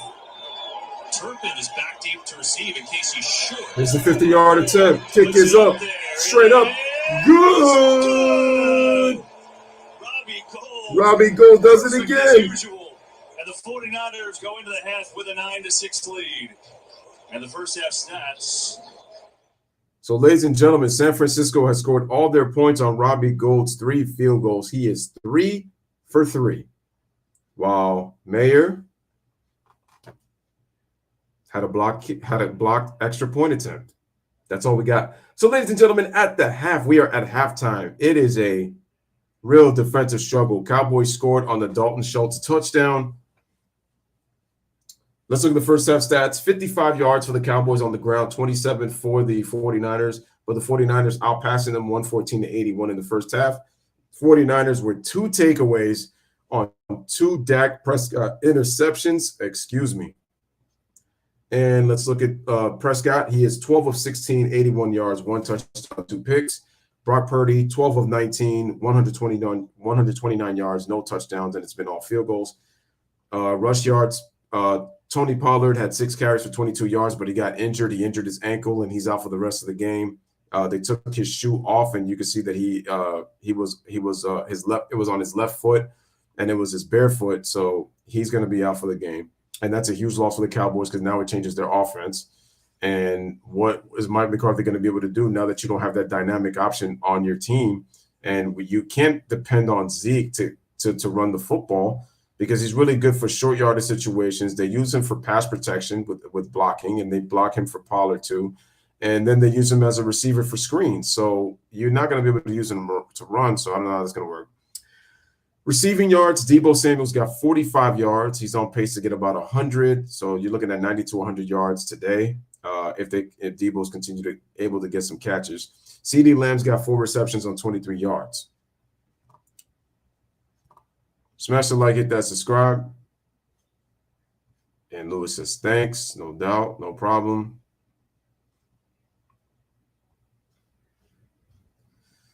We're going to go to the team stats in the first half, and then we're just pretty much going to talk about what went on. So first downs is 9-8, pretty close.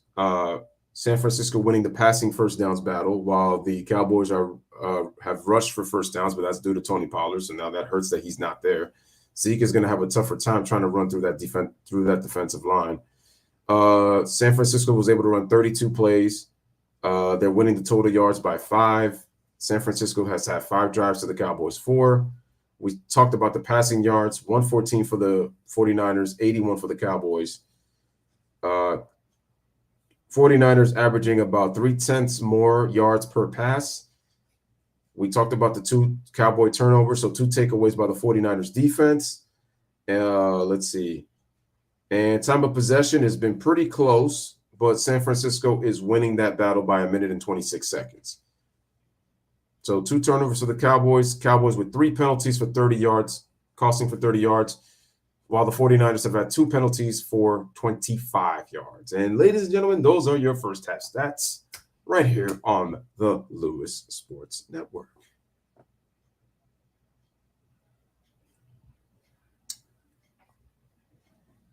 So like I mentioned, defensive struggles. So we got Kurt Menefee, Terry Bradshaw, Howie Long, Sean Payton, Michael Strahan, Jimmy Johnson in the studio. I'm a big Jimmy Johnson fan. That man really knows the game of football. Really does.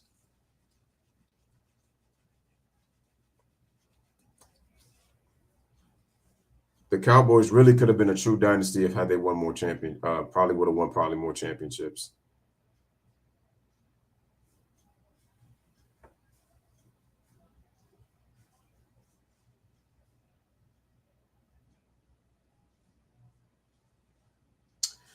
Nets postgame says Allen throwing that pick at the end was very funny. It was a microcosm of the way the Bills played. It was like, just F it, let me just end it. Nick Wright is going to use all that material against Josh Allen tomorrow. And he's like, oh, for the heck of it, since I know I'm not going to be able to win, let me just throw a pick to end matters.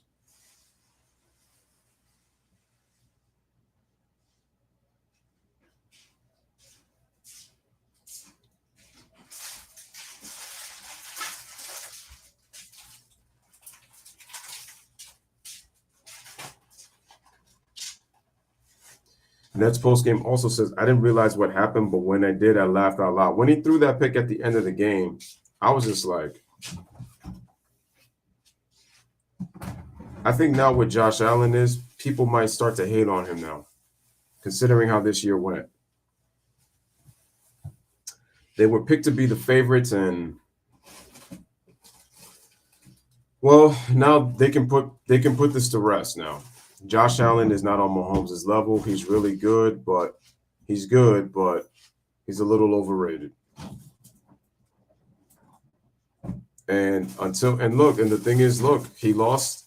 I don't blame him for what happened last year in terms of the divisional round. That was a tough game because the Bills defense actually let them down on that final possession. Mahomes should have beat Josh Allen should have beat Patrick Mahomes last year in the divisional playoffs. It just didn't turn out their way, unfortunately, because the defense let them down, and the Chiefs were able to go down the field when it looked like they were going to go to the AFC Championship. That didn't happen.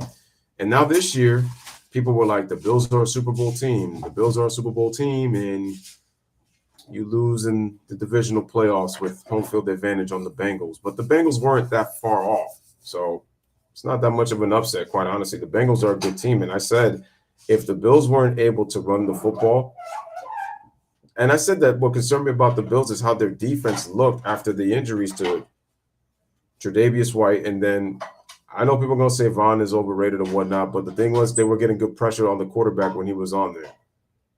But their defense has been trash after he got injured and Tre'Davious got injured. The defense hasn't been able to do squat. And then even at times offensively, they were struggling. And I'm like, you can't get Singletary to get good runs, Isaiah McKenzie good runs. You can't run the football. It's just going to be difficult to put all that pressure on Josh Allen to not only be the running back, but then he's also got to pass. But this game just proved, and it's going to put to rest, that Josh Allen is not on Patrick Mahomes' level.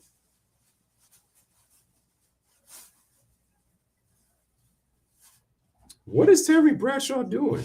Seriously? So, yeah, Josh Allen, to me,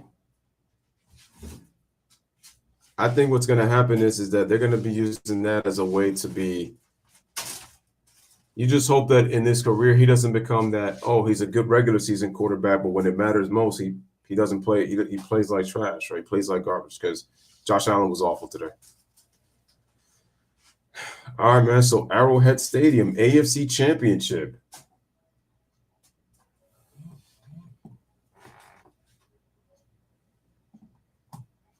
Bengals against Chiefs. I got Kansas City going back to the Super Bowl.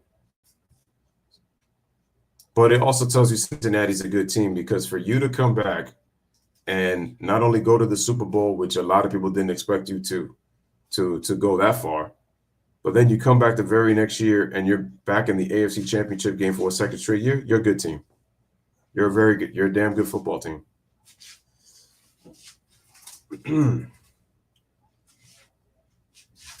If you're able to do that, you're a pretty good football team.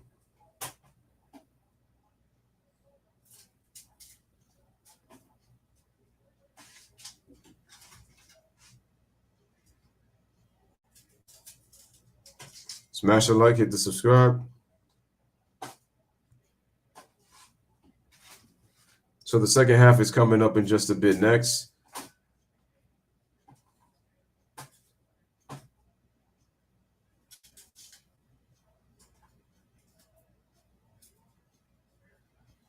So yeah, Nuts post game, I agree with you. In order to become better than somebody, you got to beat them, especially when it counts. So you make a great point.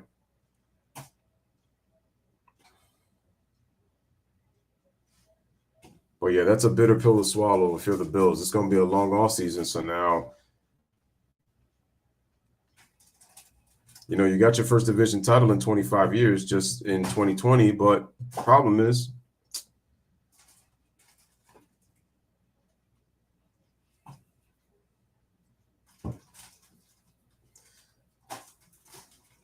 the issue now is the fact that you may have won the division, but you haven't gone deep into the playoffs to show for it.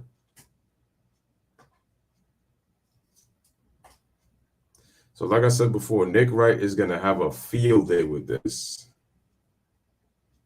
He is going to enjoy it.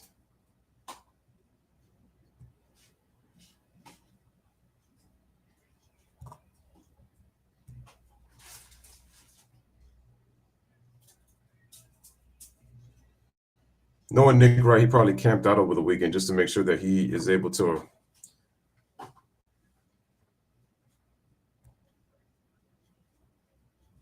be ready in the afternoon, because I'm like, it's not until the afternoon that, you know, they're actually doing this game, doing the recap of the game when they talk about it as the debate topic for tomorrow's First Things First. I'm actually glad that they do it in the afternoon now, because you really can't catch it in the mornings. And I gotta admit, I actually like their crew. I think they've done a really good job with Kevin Wildes and Broussard and Nick. Make good points. They get hot takes, but it is what it is.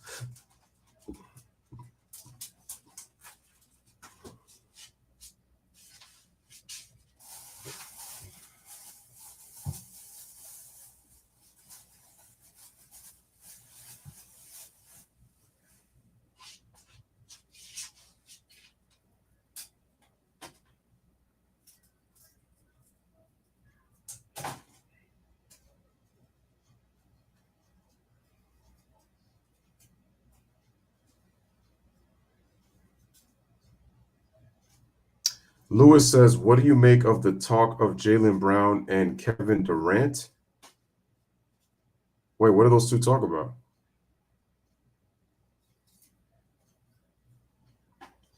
Wow. It says that Stephon Diggs appears to be upset with Josh Allen. I've seen this behavior before. He did it with First Cousins in Minnesota.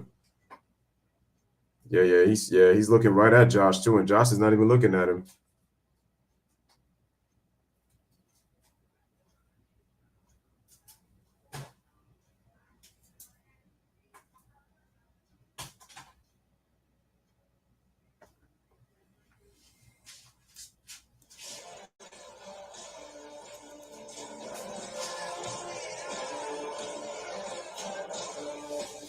Wait, Jaylen Brown traded for KD?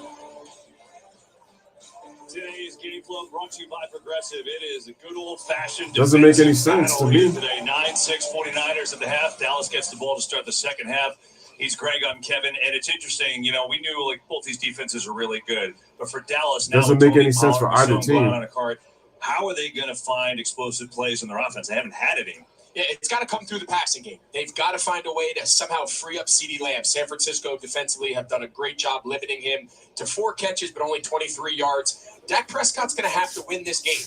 And I know the first half he threw the 2 picks. They were tough. Took him out of an opportunity to kick a field goal there late. But he's going to have to make his legacy. We talked about that by bringing his team, carrying them this entire second half, putting them on his back, and winning this game through the air.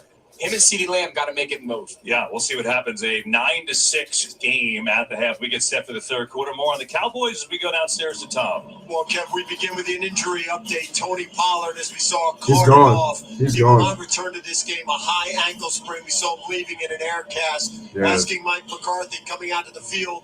He just said the rest of the offense is going to have to make up for that huge absence and try to make an adjustment. Now, when it comes to the kicking game, McCarthy didn't mince any words. He simply said, listen, he's got to do better, referring to Money Maher, but he would not commit to whether they would continue to use him or go for a 2-point conversion. Yep. Defensively, he said we have to continue to do what we can to put pressure on Purdy. His message coming out here to begin, finish this game. You're in the right position. We have the opportunity. We'll see if they're able to do it. So much intrigue on this sideline, guys. Yeah, and I'll say this, if this game is played like this the rest of the way and it's close and it's a field goal game, you got Maher coming off the drama from last week, had 1 block, which probably would have missed, against Robbie Gould, who is 28 for 28 in his postseason career. So that obviously in favor of San Francisco. Both these teams, the top 2 second-half teams in the league. And so here we go. The winner goes on to the championship game next week. Dallas gets the ball. Robbie Gould on the kick as Dallas will get it back. And Turpin anxious to return it, but instead will take a knee. As we go downstairs to Aaron. Well, remember, Kevin, we had a chance to speak with 49ers defensive coordinator D'Amico Ryans this week. He said for Dallas, their biggest key to the game was stopping Tony Pollard. So when I talked to Kyle Shanahan going into the half, I said, if Pollard is out, which we know he is now, how does that change your game plan? And he said, it doesn't. He said, what I need to focus on is our offense blocking better. He said, this Dallas defense is moving around, and we have to sustain these blocks. He said, the rest of us on offense, we need to pick it up. Yeah, yards have to come by. 136 for Dallas, 141. Here we go. First and 10 for the Cowboys. They give it off to Zeke, and he's probably going to get 3 yards. It's going to be tough to do against the number 1 rush D in the league. But like I said, Zeke is not that back anymore, so I just don't know how they're going to be able to do it. Something both these offenses really struggled with in the first half. Armstead makes the tackle. Zeke gets 3 yards to the Dallas 28. Almost exclusively third and long situations. Plays into the Second and 7. Plays into the hands of these defenses. They started in a trips formation, but they said I think they sent T.Y. Hilton in motion to the left. Shotgun. Prescott. They get away. Prescott feints. He's got a first down. Just get the first down. I think that's probably going to be 3rd and inches. I like 3rd and inches to me. But 9 of the 15 third downs in this game have been 3rd and long. Yeah, and I don't care who you have at quarterback, whether you have Dak Prescott, a veteran, or you have a rookie in Brock Purdy. No team wants to make a So it's going to be 3rd and 1. In 3rd and 7 plus.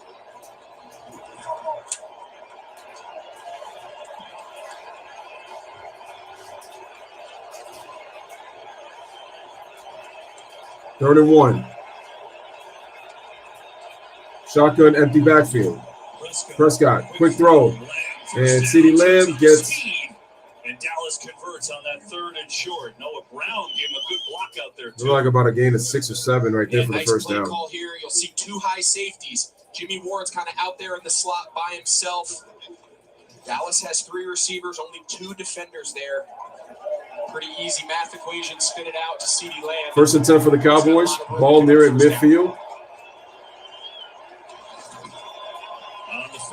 Play action. Dak rolls left, just gets it off, and Dalton Schultz gets 2 yards. Yeah, Prescott almost got sacked for a big loss. Was able to get the ball away. Dak Prescott is the leading rusher in this game. In a game with Tony Pollard, Christian McCaffrey, you name it. And he took a shot here from Ebicon. Remember, he missed time this year with that fractured thumb. There's always a concern when you look at a hit like that. 2nd and 8. 2nd and 8 in the shotgun. 3 wide receivers. Prescott throws an option, gives it over to Zeke.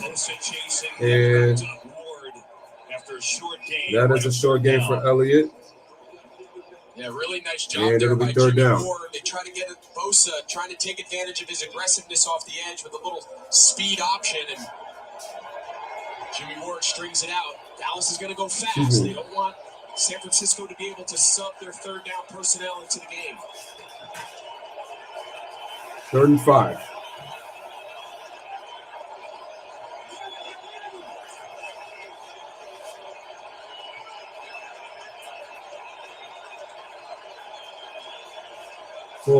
Prescott gets it off. Open. And Elliott, it's incomplete. And it'll be 4th down. And it's 4th and 5, and here comes the punt team. Another great job there by D'Amico Ryans. Drake Greenlaw and Fred Warner, they were both up in the line of scrimmage, and on the snap, they bailed. You see Greenlaw, he got all the way up from on the edge of the line, picking up Zeke Elliott into the flat. I thought Dak might have been a little fast through his progression. He had CeeDee Lamb on his left-hand side, and I think he had a shot to just put it on him for the first down. And we got a point. Gets it away. Short liner of a kick. McLeod catches it over. Anger. McLeod clutches. Oh, they lost the football. Who's got it? Dallas recovered. Oh, man, if Dallas recovers that. Oh, boy. This is big, obviously. I think the Cowboys recovered the football. Kelvin Joseph punched it away. Oh, my God, you hate those special team type plays, man. Those simple mistakes. I'm with you. I thought initially, after the ball was kicked, I thought I saw a Dallas player. Dallas recovers it. Cowboys have it. And great field position, too. AC kind of gets knocked out there. Kelvin Joseph, number 1, and then there's kind of a mad scramble for the ball. Great play by special teams of the Cowboys to knock it off of McLeod. 41 came up with it. Wow, what a turn of events there. That could be a backbreaker right there. Special teams, John Fossil fired up, puts them in golden position now. As McLeod with the turnover. Cowboys started see what they do. 21 of San Francisco. They send Lamb in motion. Lamb gets it on the reverse, and Lenore gets a tackle. And the interception earlier makes a short-handed tackle there. And they're trying to get CeeDee Lamb into this game. He has 5 catches. So that'll be 2nd and 8. That's not the So Lamb on that sweep play gets 2. They're accustomed to him. So any way they can get him the ball, jet sweeps. They tried to get him in the slot a couple times on some quick game. It's just a matter of time before it breaks. But as we said to start this half, this game's going to come down to Dak Prescott and CeeDee Lamb making plays in the passing game. All right, here it is. Quick throw to Lamb. Lamb gets away, and he's going to get a first down. That's big. And we got our first technical issue, but I'm going to refresh the page. It should be good. And right now, that's 1st and goal for the Cowboys.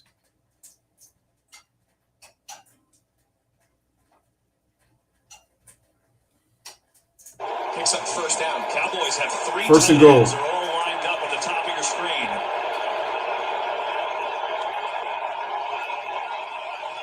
Prescott throws complete, and that's like about 4 yards to Dalton Schultz. Pick up a touchdown for the Cowboys. Only score in the game gets 4. 2nd and goal. Dallas doing that formation. They do 3 tight ends a lot, and they've used it a lot. But Peyton Hendershot hurt in practice yesterday, not playing today. That is a big injury for them, especially down here. 2nd and goal.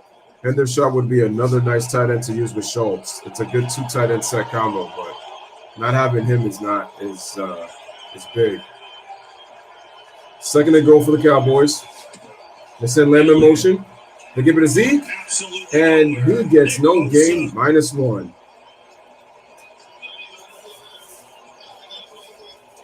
Try to get him on a little toss counter there, fake the toss, and then come back to the left-hand side. You're going to see Noah Brown. He kind of becomes the lead blocker. Just nowhere to go. Tyron Smith, the right tackle, gets beat. And he gets tackled down. Again, it's this 4-down territory, KB. We're going to say it a million times in this second half. Prescott in the shotgun, 3rd down. Here's the snap. Prescott pressure. Oh, Oh, it's almost picked off. Almost picked off. And now Tip. what do? They're setting out the field goal team. And they're going to bring out the field goal. So Mayer's coming back in again. Oh, boy. I'll tell you what, he's lucky that ball wasn't picked. Zone defense, a ball pops off a shoulder pad that high. Lucky it hits the ground. This is it. They're all eyes right now. All eyes in Dallas. Shorter than an extra point. It's 25 yards. They haven't even involved Michael Gallup in this game either. Here we go. It's a 25-yard attempt. This should be easy, right, Mr. Mayor? Here's the snap, the place, and the kick. And it's good. And boy, does that have to feel great. And Mauer ties the game at 9. He snaps that streak. So Mauer with a big field goal kick ties the game at 9 after missing 4 straight field goals in the wild card game and got his kick blocked the first time he went for a field goal for the extra point. That's got to feel good. He ties the game at 9.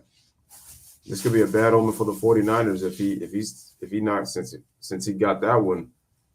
If he gets any more kicking yard situations and he starts to knock them down, who knows? But the 49ers will get the ball back. That was a big fumble by McLeod. Fortunately for the 49ers, their defense was able to hold serve and now allowed a touchdown. So just a field goal to tie the game at 9. So both defenses really doing their homework on both quarterbacks.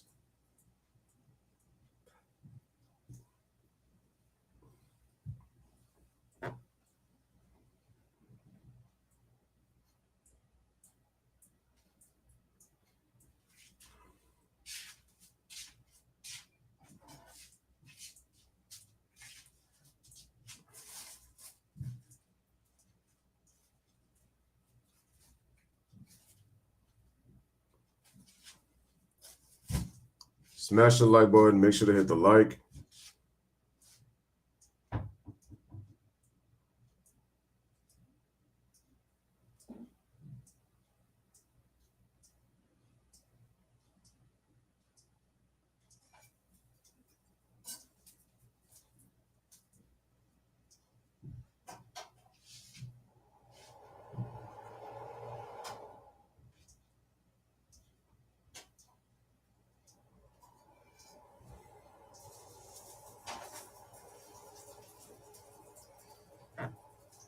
Let's see. Nets postgame show says, bro, Mahomes has got to beat Joe Burrow. Yeah, that's right. He can't lose to him because he lost to him last year. Nets postgame says, like, on God, if he doesn't, you can't go 0-4 against him and 2 of them in the postseason. Oh, because he lost to Brady twice in the championship game and in the Super Bowl when he was with Tampa Bay. And then Joe Burrow last year and then lose to him this year. That's true. Mahomes can't go 0-4. That would be bad. You're at Levi Stadium, Santa Clara, California. Brett Maher. Guys, hit that like button. Smash that like button. Special teams from Ray McLeod. Let us get to at least 10 likes for this game. Points last week. Had one blocked earlier today. Probably would have missed that one too. But gets on the board and gets good feelings going, and more importantly, ties the game. Okay, we'll kick it off here. McLeod. Here's a kickoff by Mayer. He's going to kick it 65 yards. Oh, he's got room. He's got room to the midfield. And McLeod redeems himself after getting a fumble, forces the ball to midfield. 53-yard return and gives the 49ers great field position. Bouncing back from adversity.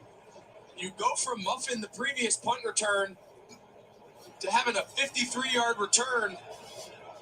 Great job there by the kicker stringing that out. That's true.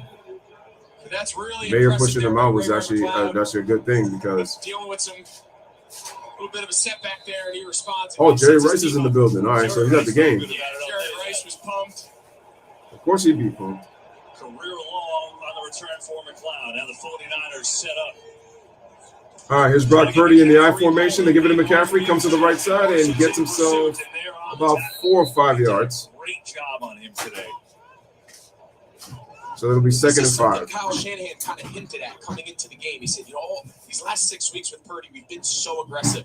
We have not been afraid to let him let it rip with the passing game, and he kind of hinted that today might be a little bit more traditional style, a little more ground and pound, try to run the ball at this Dallas defensive line. But so far, to this point, to really not much result. At some point, what's gotten them here has been the passing game. Dallas's defense is good. They're good against the run. I think here in the second half, It's going to be hard to run it up. Ayuk in motion. 2nd and 5. Fake. They give it to Debo. Oh, Debo's going nowhere. Dexter Lawrence with the tackle. A loss of 4 yards, and it'll be 3rd and 9. The speed of this Dallas defense just jumps out at you when you put their film on. In this case, it's DeMarcus Lawrence, defensive lineman. It's a very Micah fast Parsons, defense. Of course. Most of these snaps, they've had 4 safeties on the field playing kind of hybrid linebacker roles. Dan Quinn told us, he said, I know they have some explosive players, some dynamic fast, but we got ourselves a few of those too. And he felt really good about his matchups. And so far, he looks right. 3rd and 9.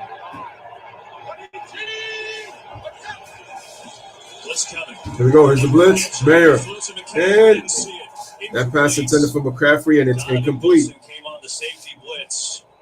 And after the big kick return, Dallas gets off the field right away. Impressive. Yeah, both these defenses have been put in some bad spots, and they've really responded. Whether it was holding the opponent to a field goal, or in this case, it's going to come down to the offense, since both defenses have been played so well. San Francisco to punt. But right now, Dan Quinn has a real good feel for what's given Brock Purdy in this passing game trouble, and that time he set the house. Here's Wisnowski to punt it away. And here's the punt. And it takes a big-time 49ers bounce. Wow, all the way inside the 10. And that'll be inside the 10-yard line. So good punt. Has a long way to go. So Dak Prescott and the Cowboys take over after at the Dallas 9. So 7:17 remaining in the 3rd quarter. We are tied at 9.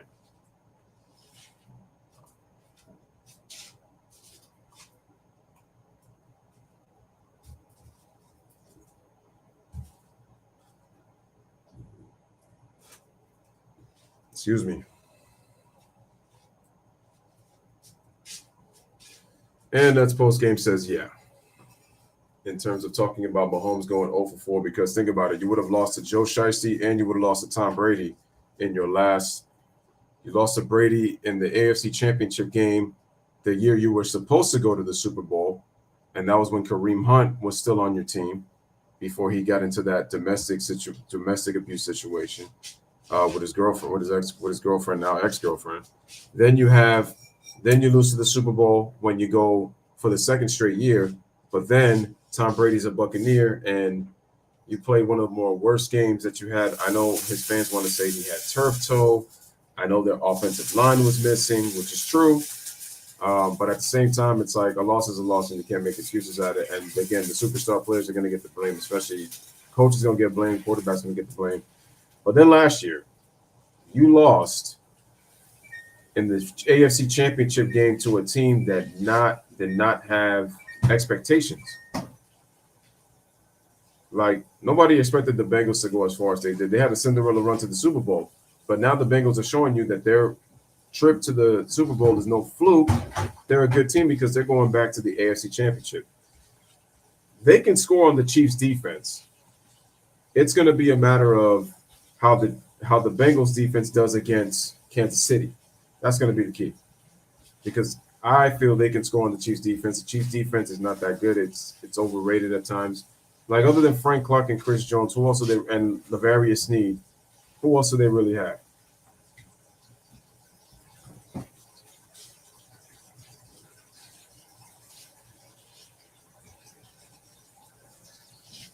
And with that being said, so I give Cincinnati a great shot.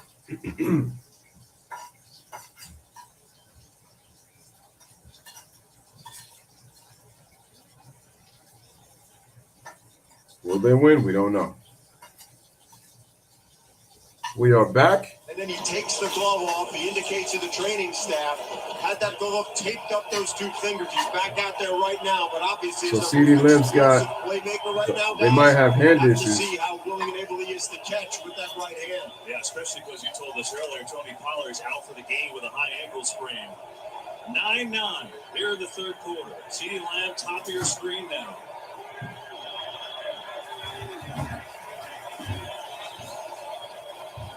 Prescott. He's going deep. Has a man. It's Lamb. He has got Oh, he caught it. catch. CeeDee Lamb. And a flag.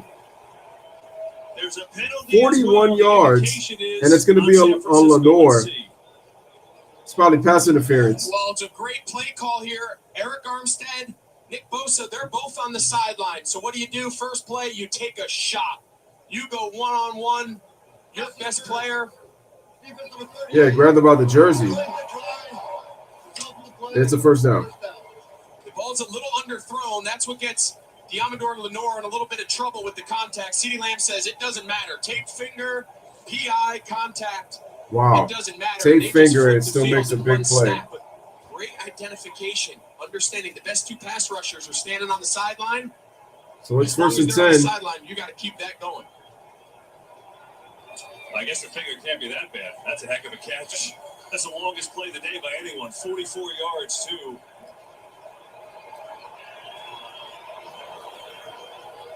I think they're having trouble spotting this ball. Yeah, you're going to see they're going to remark it. Really? I mean, falling down off his face and then surviving the ground, Greg, right? I can't stress you how hard that catch is. To not only look up, you got the lights, the ball's a little bit behind his head, and to catch that with his hands all the way through the contact to the ground, that's as big time as it gets. Here's the play. Play action. Prescott for Schultz, and it's incomplete. That was almost intercepted, almost caught. In the end, it was just dropped. And it's second down. Tonight, that play could have gone either way. New crime anthology series, Accused. Each week, a new case. So it'll be second and 10. Defendant and an unpredictable story, boasting an all-star cast. Accused series premiered tonight after the NFL on Fox. Cowboys go jumbo here. They've done it a bunch today. Avion Collins is that guy, number 76.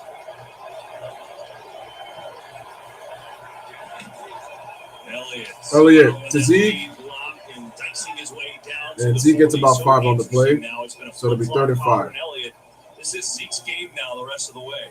It is, and there's been a lot of conversation. You mentioned it earlier in the broadcast about the usage of both Tony Pollard and Zeke. Zeke's kind of found his niche in certain short yardage goal line situations, but no more. This is his game. Zeke's going to have to play this one out like he did a few years ago when he was one of the best backs in the league. The wide receiver here at the bottom of your screen on this one, 35.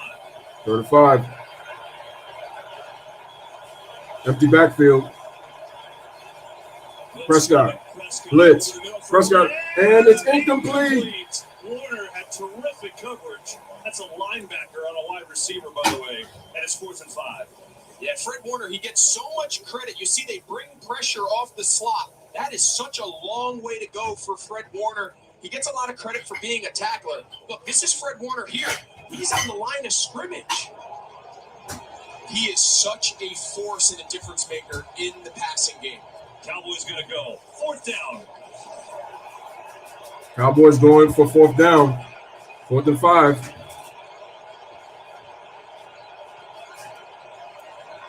Dak in the shotgun. 3 wide receivers to the right. In a trips formation. This ball's not getting snapped. Oh, if it doesn't get snapped, it's going to be a false start. Uh-oh. They didn't recognize clock, and it's a false start.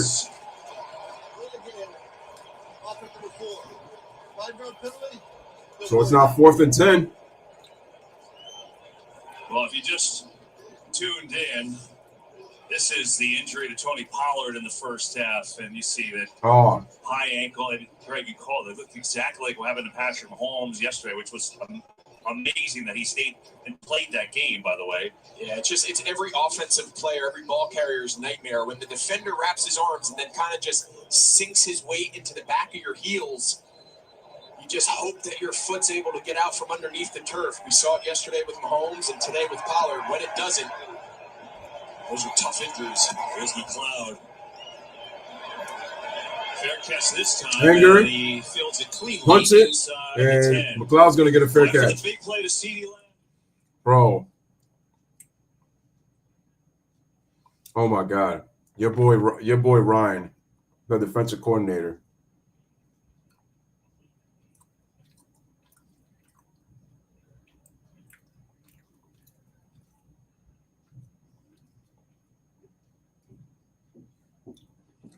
So with 5:58 remaining here in the third quarter, we are still tied at 9, ladies and gentlemen. Still tied at 9.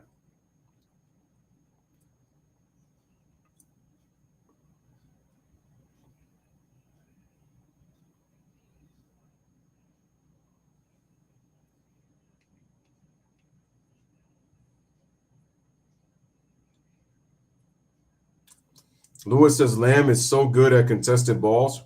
I know. It's just unfortunately on the last play, Fred Warner gave good coverage on that last play.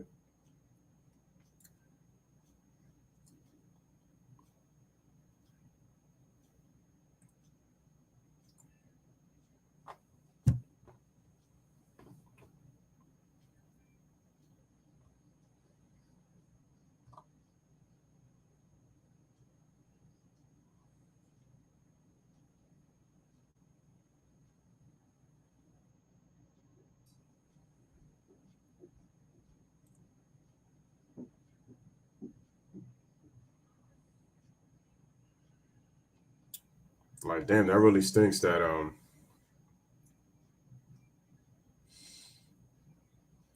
Tony Pollard got hurt, because the Cowboys could definitely use him right now. And the fact that he's not there, to me, it really hurts. They're going to have to do it with their passing game. They got to do it with their passing game. I don't know how they're going to do it, but they're going to have to do it with their passing game. CeeDee Lamb hasn't been able to get involved all game, and then gets a big 41-yard strike by Dak Prescott. They're going to need more explosive plays like that. Michael Gallup hasn't been able to get involved. Let's see if they could get Noah Brown and T.Y. Hilton involved. And obviously you got Dalton Schultz. Not having Hendershot does hurt, though, because then you could have went with a 2 tight end set like I mentioned before, but not having him hurts too. So Dallas is stopping the run, forcing or daring Purdy to beat them. And it hasn't worked so far. It hasn't, because the thing is, the strength of the Niners is their run game. And the thing is, with the run game, it allows to do their run pass options, especially when they like to do some like zones or reverse plays. You know, you can use your wide receivers as passers, because Debo is a good passer. It's 9-9 with 5:58 to go in the third. So Kyle Shanahan hasn't really been able to establish those kind of plays. San Francisco with the ball, 1st and 10. Back at their own 9-yard line. Oh, no, that's a flag. Trent Williams looks like he got an early start. So that's going to be a penalty. Defense. I think DeMarcus Lawrence might have been in the neutral zone, KB. They might sort this out. Yeah. Defense, 5 yards. Nice job by Bill Vinovich and his crew. See, there's Lawrence. Clearly was so 5 yards. In the neutral zone, so that'll make it 1st and 5. It'll be 1st and 5. Breathing room. Kind of surprised that Trent Williams responded to the movement. Often you'd rather just see them snap the ball, take the free play, try to throw it 1st down and the 5. field, nothing bad can come from Kittle hasn't been able to get involved either. They send Kittle in motion. Purdy gives it to McCaffrey, runs, and gets himself a 1st down. Yeah, that'll be a 1st down up across the 20. Let's go downstairs to Aaron. Kev had a chance to speak with Kyle Juszczyk this week, and he said, 10 years in the league has taught me all about patience. Right now, he said, I'm trying to teach that to my rookie quarterback who doesn't even have 10 games in the league, even in a season, really. He said, that's last week during that that's Seattle game, I kept repeating to him, it just takes one play. All right, 1st and 10 for the Niners. You saw that shot of them sitting together. It was something he was probably telling him. Yeah, you're right. That's this type of game, too. 1st and 10. It's going to take one play. Here we go. Play action. Purdy rolls left. Plenty of time. Purdy throws it and into the middle. Oh, what a catch. Juggled by George Kittle. And he catches it for 30 yards. To the Dallas 49 for 30 yards. That might be a play to get him a little life and a little confidence. Big time play. Really part of the route. This is just scramble drill. Brock Purdy kind of breaks the cardinal rule. You never throw the ball back across the middle of the field, but in this case, how about the concentration by George Kittle on that play? Maybe that can be a little the life of the passing game they've been searching for right on cue there, Aaron. Good for 29 First and 10. yards. Off his hand, off his face. Nothing but net. What's up? Purdy Parsons with pressure. throws. And McCaffrey completes it and gets himself about 7 yards on the play. No, looks like 8. Yeah, I mean, he just sticks that. What a play by George Kittle. Stick, then it hits him in the face mask. Unbelievable. Unbelievable play. Man, is there a better personality? Man, he is just a fun guy to watch. He can impact the game with Second and 3. the ball. And should I mention now that he busted a button on your coat because he did hug you so hard? I think it's an important public service announcement. He's going to be getting an invoice. Purdy, 14 to 22, 166 yards. Here's Purdy, hands it off, and McCaffrey gets himself another first down. A bit of evidence maybe he can get going. He's been so quiet today. Dallas has done a good job on him, but it's a first down. Yeah, you heard coming out of the half, Kyle Shanahan mentioned to Aaron, we got to block better, right? There's got to be more rush lanes. These last two McCaffrey runs. They're starting to run some good plays. A little bit more, what we're used to seeing from this 49ers offense. He's hitting it hard, downhill, and really well blocked up front.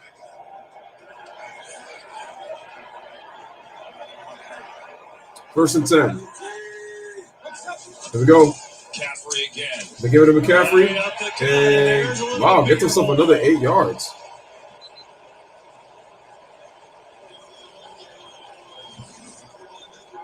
This was just before the series. Is that like a heating pad on the calf? Yeah, so they are running so effectively now. Devices have a little stim unit just to keep the muscle. You can see him. He's clearly trying to keep that lower leg, back of his lower right leg, warm. But the last 3 times he's touched the ball this half, he looks as explosive getting through the hole as ever. Takes a break. Elijah Mitchell in the game now at tailback. Second and 2. Second down, Mitchell. They give it to Mitchell, and Mitchell gets himself a first down. 49ers starting to run the ball effectively now. Yesterday, Kyle Shanahan told us they feel like, and they're at the Dallas 20, so they're in the red zone. Just grind it, power through them, and they haven't been able to do it. But this drive is starting to happen. Yeah, and it all came. Lewis is there. San Francisco rolling. Yep, and this is at least changing field position. They're in the red zone now. That Kittle play was so big. Has been playing defensive end. We showed you earlier in the game playing off the ball, his ability to pursue sideline to sideline. Got to imagine he's going to be back. Yeah, look where he is now. He's back at Mike linebacker, getting him around the ball. Mitchell. Purdy gives it to Mitchell, gets himself about a yard or 2. Armstrong on the stick. Well, the reimagined Pro Bowl it's like 2 yards, so second and 8. Headed back to Las Vegas. See the Manning brothers as the AFC and the NFC head coaches do skills challenges, first ever AFC-NFC flag football game. It's Sunday, February 5th, 3 Eastern on ABC, ESPN, ESPN Deportes, and Disney XD.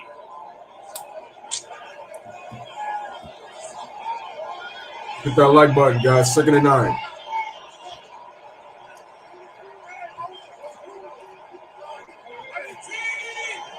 Here we go. Second down. Play action. Fake. Oh, off of Ayuk. A chance to pick it off as he missed Ayuk. And it's third and long. Third and long. The look here, KB, see if this ball was tipped. It was tipped. Yeah, he threw that ball right through the shoulder. I thought so because he had almost big. Wide open on that little RPO quick slant. The ball actually went through Barr and Diggs' hands. Look at this formation, Greg. They have everybody over on the right side, and now they move Jennings here. I think it's a illegal formation. Jennings needs to be on the ball here to the left. There we go. Third and 9. Third and long. Shotgun. Blitz. Purdy, and gets away and sacked. DeMarcus Lawrence There's a penalty though in the secondary. Well, there's a flag. Says it's on Dallas. He's doing a dance at the 3-yard line. Looks like it's gonna be holding. Wilson, he's matched up one-on-one. They bring the house. Oh, that's gonna be on Donovan Wilson holding Kittle. It's a big play. Yeah, Mike, I mean, that seems pretty clear. Down the field, wraps his arms. Donovan Wilson can't complain. He was holding Kittle when he was running the route. Kind of the one you're looking for. When you see him wrap like that, turn him, take him to the ground. Quarterback still had the ball. Purdy was not down yet. It's the right call. And so it's 1st and 10. This final minute of the third quarter. This has been the George Kittle drive. Oh, yeah. The big catch off his face and now draws that penalty, and it's 1st and 10 from the 15. 1st and 10 for the Niners. In the shotgun. They give it to Debo. Debo? No. That was so stupid. Samuel's so stupid. Maybe lost a yard or two. Lawrence and Barr were there. Now let's see what the flag is. Well, we got a flag.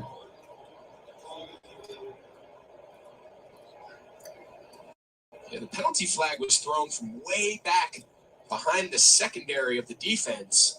That was just getting too many penalties now. Start of that play to Samuel. It's like they can't defend without trying to hold so much. Holding. That's their 8th penalty. Wow, so it goes from a loss on the run to a defensive hold on Hankins. Oh, yeah. And right now, the 49er fans are saying, wait a minute, early in the game, you showed me an example of the defensive lineman of San Francisco pulling the right guard, Zach Martin, on that exact same play. And you don't see defensive holding called often on the defensive lineman, but they called it that time. You know, Cowboys in that wild card loss in 49ers. Actually, no, that's the Cowboys' 7th penalty, though. Up to 7 on this game. 1st and goal. 1st and goal for the Cowboys. 9 seconds left. Counting. Give Houston right up the gut. Backwards now, and then he gets stymied at about the 2. At the 2-yard line, and it's going to end the third quarter. Come on down from the crowd. So Juice is the fullback. And that's going to end the third quarter. Wow, what a ball game by both defenses, man. So at the end of 3, San Francisco with the ball, within 2nd and goal on the Dallas 2, entering the 4th quarter, we are tied at 9.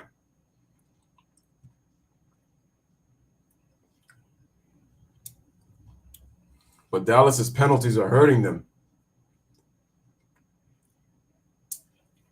And the penalties are clear as day.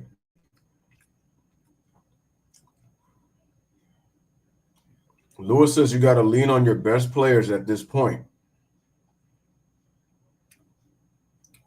Well, what they got to do is that in this case, what they need to do is, again, they're going to have to rely on their receivers. With Zeke, I would put him on the outside, and I would also use him in short yardage. I'm not going to use him from trying to get long yards. The most that Zeke can get on a good run is 5 yards if he's starting like on a 1st and 10. Even a 2nd and 10. I'm not expecting Zeke to get a lot of yards and is able to get like a real run. That Zeke is gone.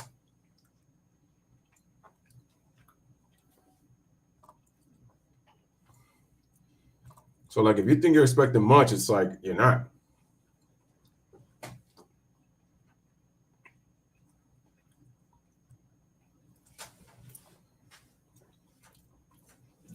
And I mean, just like that, we still got 15 minutes of football left.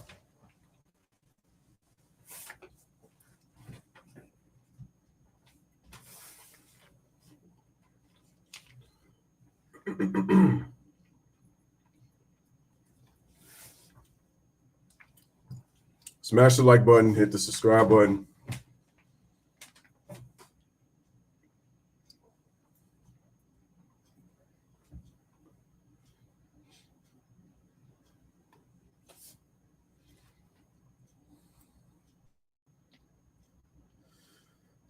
Showing a little college basketball. Looks like that's Indiana against Ohio State. When do they play? Saturday at 8 o'clock. That's a primetime game.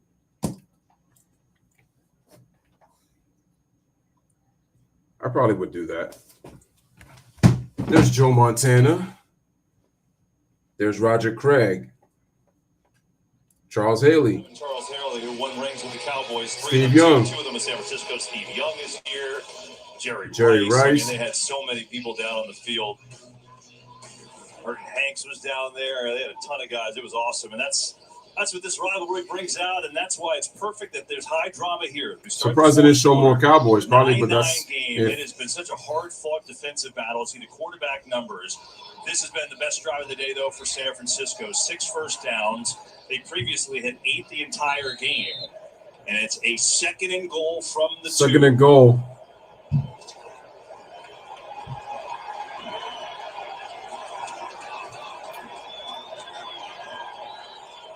Here we go for the 49ers in the shotgun. Looks like it's going to be a run play. I'm guessing they're going to give it to McCaffrey. Here it is. They give it to McCaffrey in the middle. Up the gut. Touchdown, 49ers. McCaffrey, 2-yard touchdown run. And the Niners go back up. They lead 15-9. But the penalties again hurt Dallas, though, on this drive. Watch the distortion on this double team. What he does. Watch, that's the hole. He gets the. Lewis says, might there be a turnover to turn this game on its head? I don't know. We said it that whole drive. The offensive line. We have a whole quarter to find out. By the Kittle, one-handed catch. And excuse me. That's the style of offense. Kyle Here's Robbie Gould on the extra point. The kick is up. And the kick is good. It was a George Kittle drive. I mean, this was just sensational. Purdy across his body. 1, 2. And I know we're going to head over to a commercial break. But first of all, the highlight of this drive was the 31-yard catch by George Kittle. Such an unbelievable play.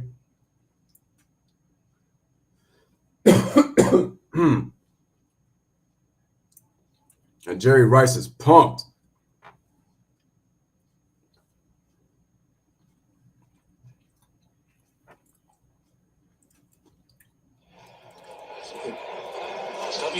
How about that, man? 10-play, 91-yard drive, 6 minutes. Put together the best drive. Purdy, couple of throws. Clearly the best drive of the game. McCaffrey scores a touchdown, and now the ball goes to Dallas' court. And as great as their defense That's a great is played Big Ten today, game. we opened the show talking about a legacy game for Dak Prescott. Well, Dak, here you go. Plenty of time left, the entire 4th quarter.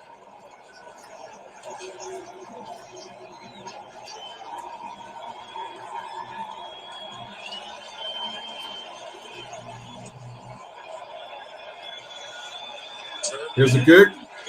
Turpin is going to take it from inside the 1. Turpin, he's got open room. Turpin, all the way. Oh, he bumps. The MVP of the USFL made a oh my ball, gosh. Almost changed this game. Well, we saw Ray McLeod flip the field earlier on a kickoff for Turpin. Damn, I thought Turpin was going to go to the house for that. He starts on a sideline. He gets himself 44 yards to the Dallas 43. It's another great run by Turpin. But again, those key tackles. Pretty much saves this from Turpin taking it back and tying this game up. Turpin has clearly been the best player on special teams. 1st and 10. Throws it to Lamb, spins, and he's going to get himself 6 yards. And it'll be 2nd and 4. Penalty? I wonder if Warner got him upstairs.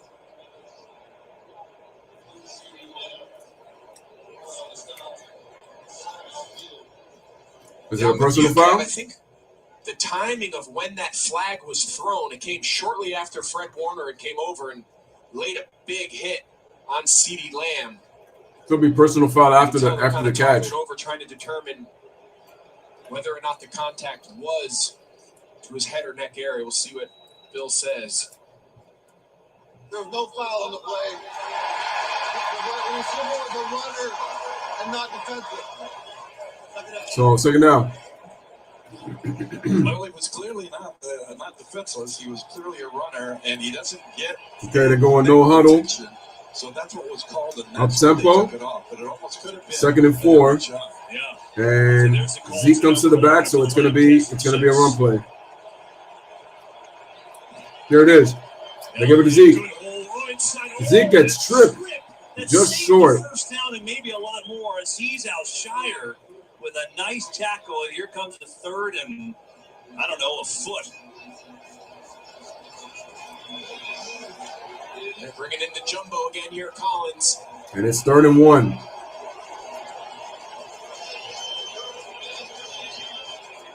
You mentioned that had a chance to be a big explosive play. Al Shire just got enough of Zeke's left leg.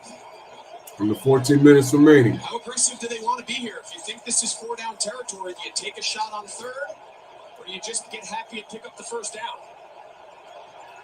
3rd and 1. Prescott to Elliott, gets the first down. Good in those short situations, and that was an easy one for him. Yeah, nice job here by Z. Kind of a goal line mentality of just understanding what you need. Kind of split through. Look at this. They got unbalanced. You mentioned they brought it in. They got 4 offensive linemen to the right. It messes up the gaps of the defensive players. First and 10. Play action. Prescott throws complete for Lamb. Gets a first down, 17 yards for the completion. It seems like every time CeeDee Lamb's on the outside, he gets a real soft corner. He gives him a little chatter comeback. Yamador Lenore, after that first little chatter, comeback thinks route. He's taking him deep. Then he just kind of runs a comeback and pretty routine pitch and catch there in rhythm by Dak Prescott. Yeah, and he's now over 100 yards, 111 yards on the game after a quiet first half. CeeDee Lamb is playing better. First and 10 at the 27. Dak under center. Dak. Oh! Prescott. And he gets sacked. But he had no chance. Talanoa Hufanga came flying in there. If that was a fumble. Yeah, I'm a little surprised. Typically when a defensive player comes up, somebody's got to push out to him. That's where Tyler Smith and Connor McGovern are working. I'm not sure what caused it. Typically there's some sort of alert, out, something that alerts them to go out and protect that edge. If not, you're handing the ball right off into the teeth of the pressure. 2nd and 14. 3 wide receivers. Dak throws. CeeDee Lamb. That'll be 6 yards. We've seen these last 2 plays. D'Amico Ryan's kind of sensing that his defense is on their heels. What does he do? Typically in this fringe field goal range, you bring pressure. You got him on the first down. That time it forced a quick throw. And another one of those 3rd and 7 pluses set up here that both teams have kind of majored in all day.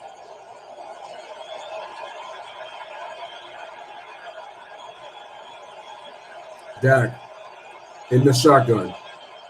3 wide receivers. 2 to the right, 1 to the left. Here he is on 3rd down, and it's incomplete to Lamb.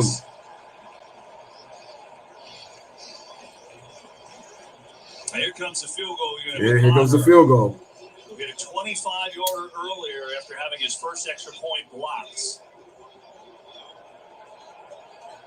This will be from 43 yards out. 43-yard field goal attempt.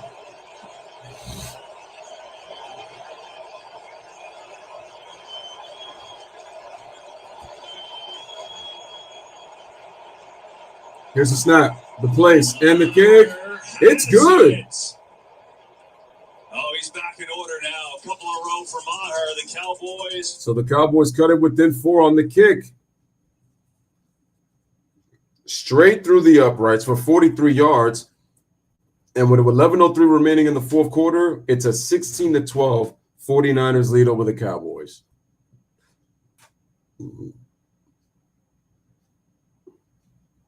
Well, they didn't get the touchdown, but Mayer kicked the field goal, and he knocked it in. So he knocked in a 26-yarder. So he's hit his last 2 field goals. My only concern is that though, if the game is closer and you need him to tie or to win the game, that he misses the kick. See, because sometimes you almost feel like this is a setup. He's got the kicking game going. He's got his confidence back. And then the next thing you know,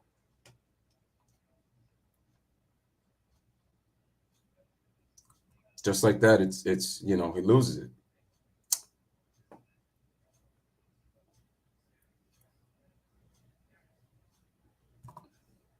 So far we only got 9 likes. Let's continue to hit that like button. Let's hit that like.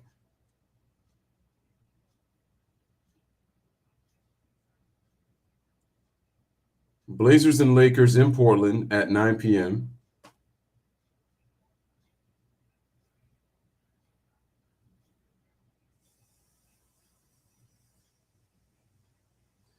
So it looks like Lonnie Walker is back in the lineup, is he?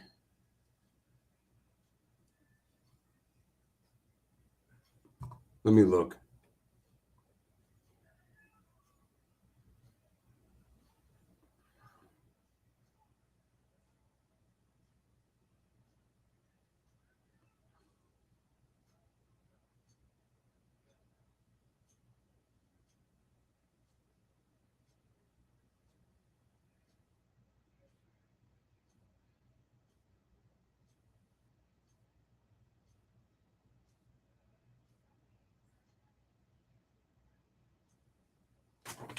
Okay, we're back to the game.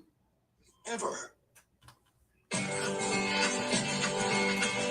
This time should be anything like the other time.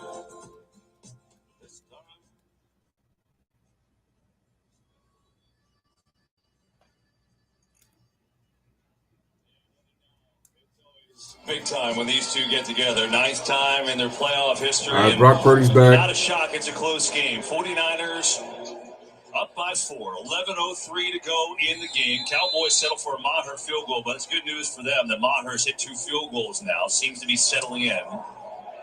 And now the 49ers. Take over on will get the ball. We remind you that Touchback to the 25-yard line for the 49ers. Music Super Bowl 57 halftime show, February 12th, coming up on Fox. So here is Purdy. We're talking to him this week, and you said it, like, we kept telling the call, and you're like, he's just so poised and so calm. Yeah, just his presence, just the you mentioned it, the calmness that Brock he kind of Purdy exudes getting ready for the when pass. you sit down with him and talk. He doesn't seem like the typical wide-eyed, kind of just happy to be in the moment. I mean, he feels like, hey, I belong here. I'm not just happy to occupy this job for these couple weeks. Like, in his mind, he is the First and future 10. of this organization. Purdy back to throw. Rifles one to Kittle. And Kittle gets a first down. Kittle up to the 42. Kittle's gotten involved in the second half. 17 yards on the completion. That's where this passing game excels. Just a skinny post. Again, another version of this backside route combination that Kittle runs so well. And that's a tough matchup there by Jaron Kearse, the safety. I almost feel like when you're defending guys like Kittle and Kelsey, you want to get up on them and hit them. You want to get your hands on them and bang them. So first and 10. Giving him a free run at you. Looks like it's going to be a run play. For any safety. Here we go. Hand it off here to Mitchell gets good yards, gets 8 on the play, and it'll be second and 2. So we're talking about the poise of Purdy, which we noticed, but then there's Kyle Shanahan, who's been around a lot of quarterbacks. He said he's definitely the most poised rookie I've ever had. Quarterback, any position, most poised rookie. And you could just tell. I mean, I guess the moment can't be too big for you when you're thrust into the situation and you're playing so well, and now you're on a divisional stage against Dallas, and you know what? He's played well today. And I love what Shanahan told us this story about. He kind of went off script a little bit last week and ended up making a great play. And he said he walked to the sideline. I was ready to jump him. And he just kind of looked at me and smirked. Here we go. I couldn't help but And laugh. Mitchell gets no gain on the play. It'll be a third down. So it'll be 3rd and 2. Yeah, he said, even when he makes a mistake, he comes over and, he'll explain to me. And he said, we have a good conversation. I'm like, all right, I see why you did that. Absolutely. He's not just out there making things up. And there's something to be said for parents everywhere, right? You have a kid who can go play in college, There's something to be said about sending him to a place where he can excel for 4 years, not looking over his shoulder every 5 minutes in this world thinking he's getting benched. 4 years in school, played a lot of ball, and has prepared him for this moment. And now 3rd and 2. McCaffrey in motion. 4 on the clock. Empty backfield. Purdy throws. Complete to Ayuk for 9 yards on the first down on the slant.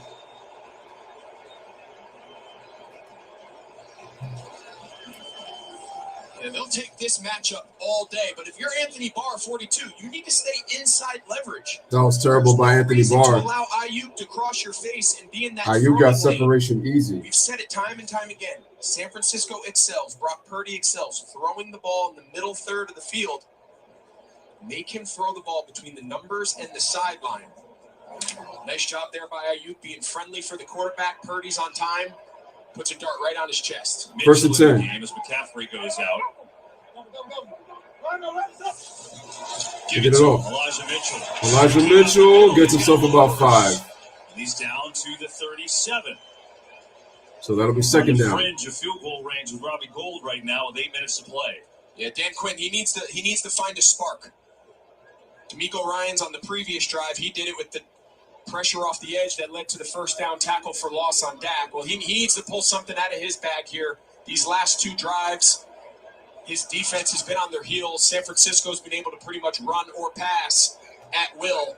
They need to generate a loss, a sack, something to change the momentum here.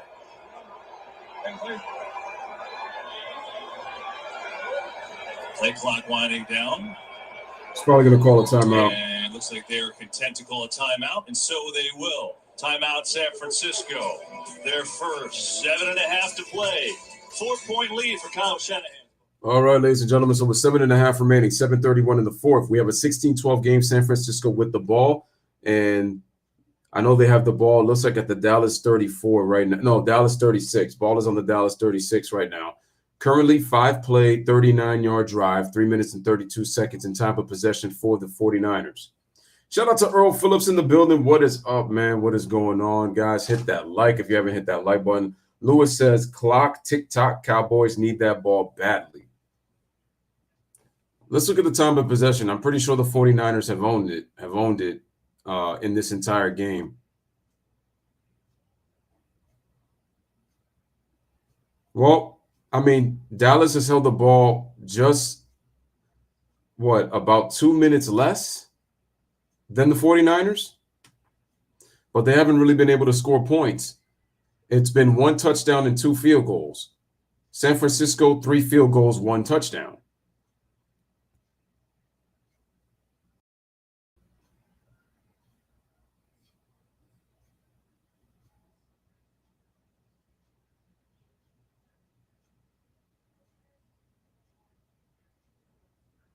So neither team has really been able to score.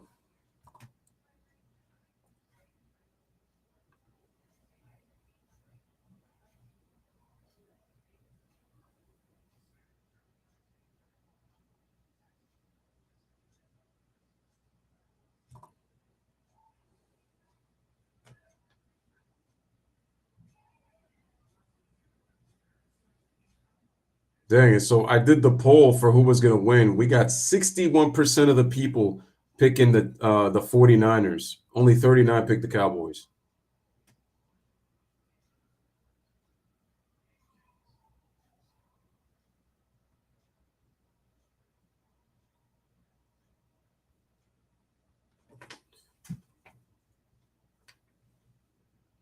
Back to the divisional playoffs. 5-4, 7.5 minutes to play in the game. Earlier today, on behalf of the NFL and the 49ers, Commissioner Roger Goodell, along with Jerry Rice, surprising the family of 49ers fan Nick Bonotto tickets to the Super Bowl.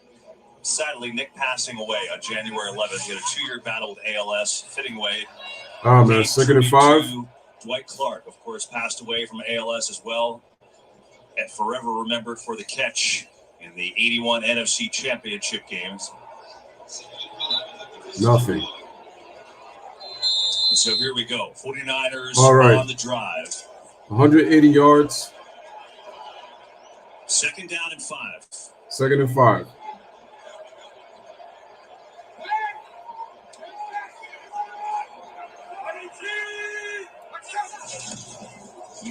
They give it to Mitchell. Working his way inside the 35.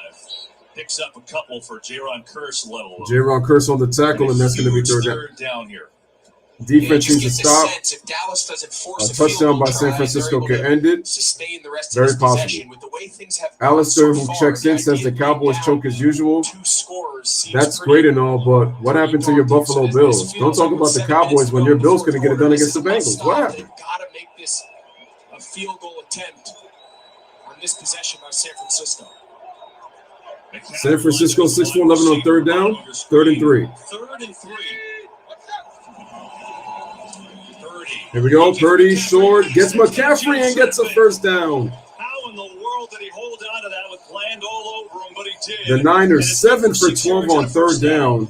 Now it's just one of those examples of Kyle Shanahan. This is going to hurt. Two-man bunch, so he's going to use. He knows he can't get press coverage because this is going to hurt the Cowboys because now their defense hasn't been able to stop San Francisco on this drive. 8 plays, 50-yard drive. Kind of replace where George Kittle exited on his inside release, and great accurate throw by Purdy, and probably the biggest third down conversion of this game so far.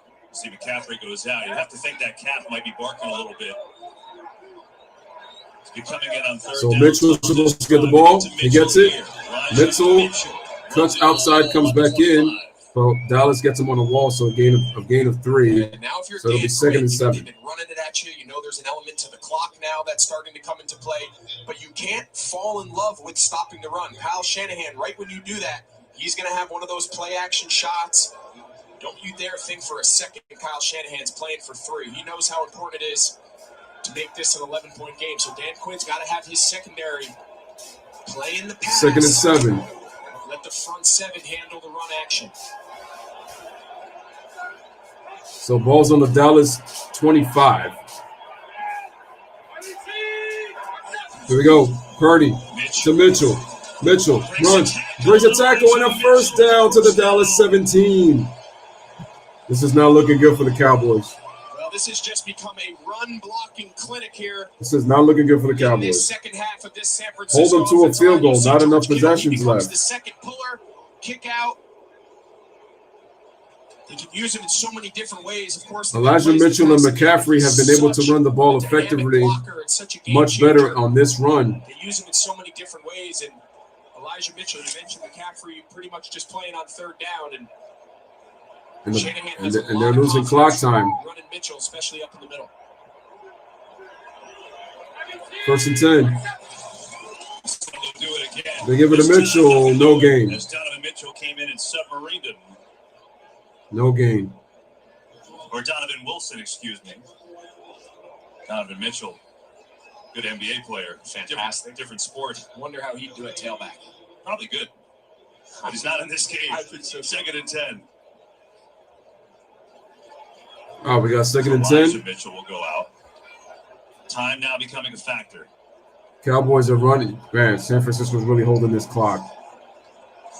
This is about to be the 12th play of the drive. 2nd and 10.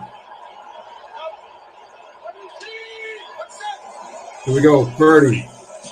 Pumps. Close. Sides arm incomplete. Intended for Deebo Samuel. Intended receiver, but I don't think he had the look he wanted.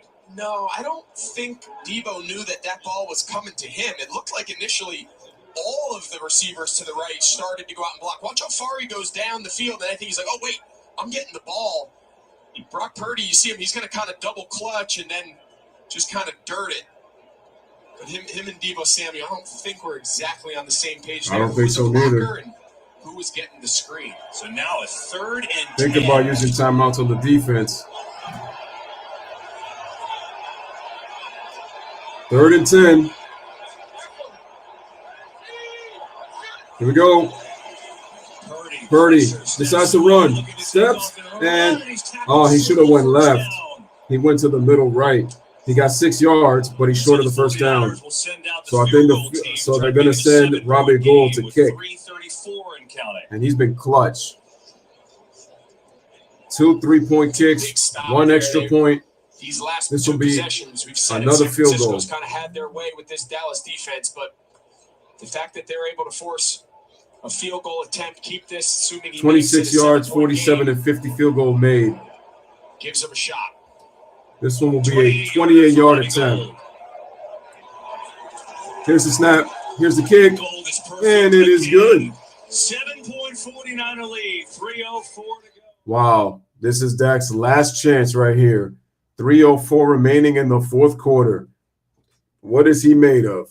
Are we going to see clutch Dak Prescott lead the Cowboys down the field to try to tie this game? Or are we going to see another Cowboy disappointment ending in tough fashion to where it's another offseason to where they don't meet expectations? We are going to find out after this commercial break. Are they going to get it done, or is it going to be another disappointment? We will see.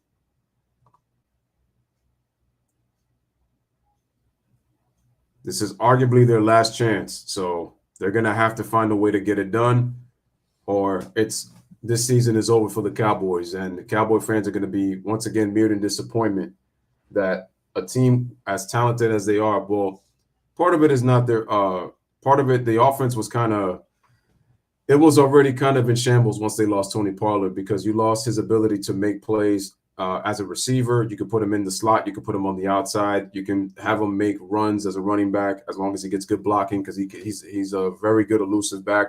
But losing him hurts because you're not going to get that from Zeke. As I mentioned, Zeke is not that running back that he used to be. Earl thinks that this game is probably going to overtime. I wonder how much Skip is going to go on Prescott.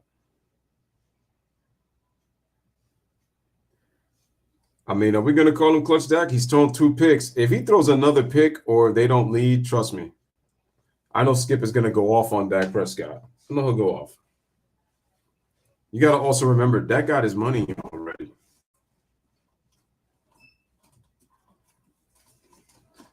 So, Louis, are you saying he's due for another pick? You're telling me he's due for another pick?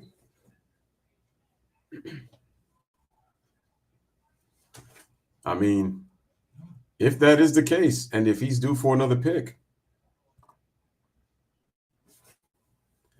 what a tough way to end the season.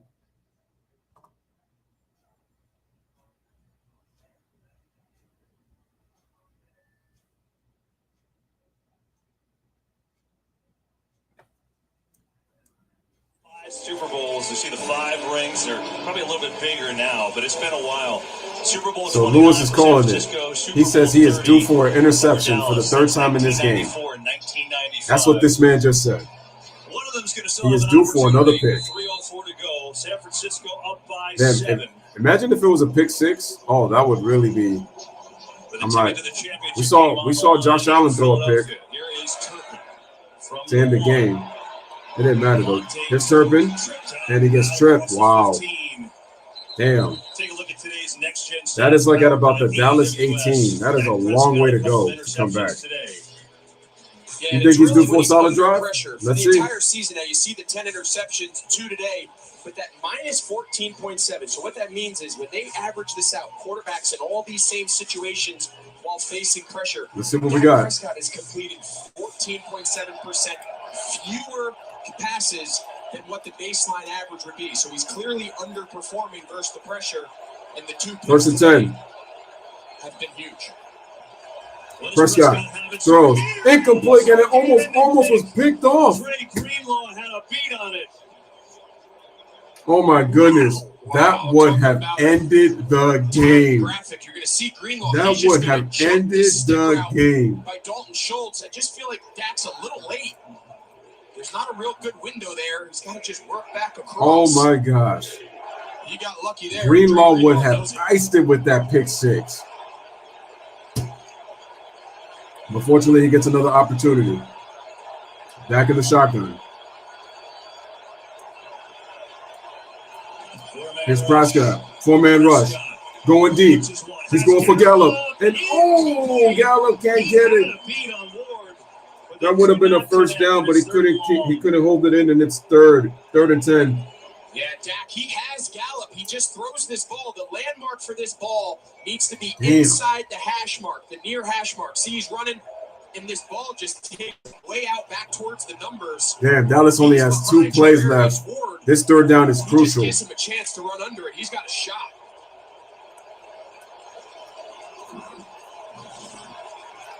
Man. Third. Prescott looking, and he's sacked. He's sacked. He is sacked. Dak Prescott is sacked. Well, just behind the line of scrimmage. Has dominated pretty much this entire game, and in the drive they really need him, they came up huge there with that sack. They've got to get this ball punted quickly. They want to save their timeouts. Dallas still has 3 timeouts, but they're going to punt it. 2-minute warning, so they've got to get lined up, and now they got to snap it. They're wasting a ton of time. What is Dallas doing? Anger. McLeod calls fair catch. Yeah, smart move. We'll get back to that clock management here in a second, but just take a look at the front. They're going to start with Fred Warner on the top, so they're just going to make a 5 down. So every lineman knows, well, now when he drops, it just becomes across the board win. It's not terrible protection. He's got nowhere to go with the ball, and watch this hustle by Ebukam to chase him down. This is going to be a real rough offseason. Their leader, future head coach in this league somewhere, telling his defense stay, and he knows they're close. Now it's on the Dallas defense. Very close. 3 timeouts remaining in the 2-minute warning. Right, but there's only 2:05, so most likely they're only going to get 1 play before the 2-minute warning. They needed to run their punt team out. Once that ball was marked, kick it, and try to take their timeouts on the plus side of the 2-minute warning in the event they can get the ball back and save as much time as they can. So that was not good clock management there at the end. Purdy's going to throw. Purdy throwing. Kittle, first down. The 40. Yeah, smart. You throw because the clock's stopping on the 2-minute warning no matter what. That's really smart. And so the 49ers with the ball up by 7. Wow, Kittle gets it complete for a first down. And right under the 2-minute warning, too, so that no timeout was called. That actually benefited Dallas because that just saved them from using a timeout. But the problem is you're under 2 minutes now. Yeah, that was a bad drive. All the 49ers got to do is if they can get themselves another pass play, I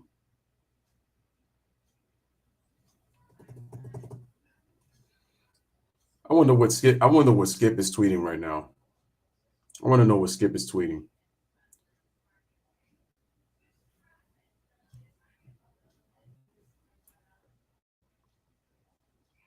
Dallas didn't have to use it, but they're going to have to use it once again if they just use the play, though.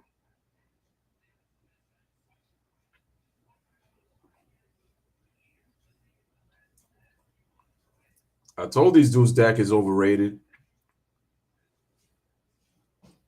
Because you see how Daniel Jones was treated when he played the Vikings. It's kind of going to be the same way how Dak is going to be treated after he beat the Tampa Bay Buccaneers. You go up against a better team, a better defense, and you struggle. Just like how Daniel Jones was praised for beating the Vikings and how he struggled against the Philadelphia Eagles, it's going to be the same with Dak Prescott. You look good against Brady, despite the fact that their defense was not that good, and offensively they missed a lot of offensive line, and there are so many starters, so they didn't really have the weapons. I'm not making any excuses for Brady, but I'm just saying how really good Dak and the Cowboys looked. And then in this game, the defense hasn't been that bad by the Cowboys. Like San Francisco only has 19 points, but the problem is they've owned the time of possession in many of their drives. So it's been a bend but don't break defense by the Cowboys, but their offense only has 12 points. That's it. Their offense hasn't done squat. So what this game proved to you was the Cowboys came back down to earth. Losing Tony Pollard hurt, but I thought they would find a way to make some plays for their receivers, and they haven't been able to do anything. All 3 timeouts, but Kittle is like, it's like amazing. Look at it. He just did that to our Sky. It's amazing. It's unbelievable. Do you think he's loose? He's had a big day. 5 catches, 95 yards. But now it comes down to this. Dallas. So if Dallas stops here, 19 yards per catch. They'll get the ball with a minute and a half left. But essentially, 49ers first down. Well, no, Could be the end. No, it's over. You go back to that last first down they picked up on the pass play. Just great strategy, great use of the clock there by Kyle Shanahan.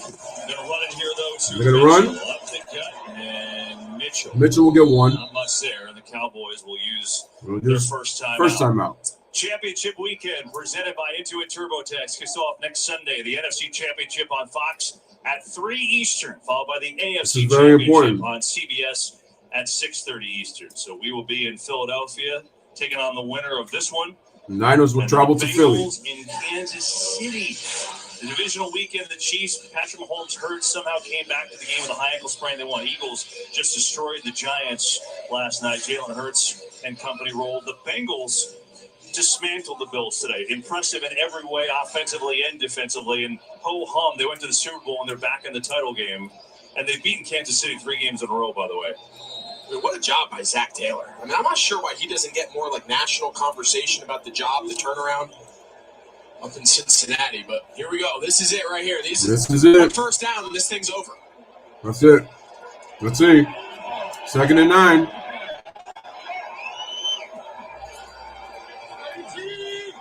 There it is. Pitch. Mitch. Gets blocked. Oh, it's a first down. It's over. It's over.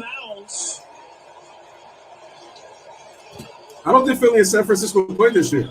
And the clock stops with 147. Yeah, he's got to stay in bounds. He should have stayed in bounds. Oh, he's just got to give himself up. Just get past the first down, yard to gain. That was a mistake. And then just slide. Just stay in bounds and keep that clock rolling in the game. I don't think he was aware. That's a big mistake. That is a big mistake. I didn't even realize that. He should have slid. Stay in bounds there. It's going to make it a little more interesting than it maybe needed to be if you're San Francisco. They can still get it back. Dallas good. No timeouts left at that point. Here we go. Now it's Mitchell again, right up the gut. Maybe a yard. Probably a yard. 141. And a timeout by Dallas. That'll be their second, but it'll be second down. 141 remaining. So if you're Kyle Shanahan, you're mad. Run it here, right? Yeah, you're mad at Mitchell. You know they got one more timeout remaining. You are going to milk this clock that if you don't pick up a first down, of course, the goal in these next 2 downs, of course, smash the like, hit that subscribe. You take a knee, you go to the NFC Championship. In the event you do get stopped, you take all the time, take your remaining best timeout, set up your punt team, try to pin him, and make Dak Prescott go the length of the field with no timeouts with the season on the line. I just got to see how he's going to do Dallas, if they stop here right away, and then the next play is run, and they don't get a first down, around 40 seconds they can get the ball back. Now, where they would get it back depends, and no timeouts left. That is going to depend. They still have a shot.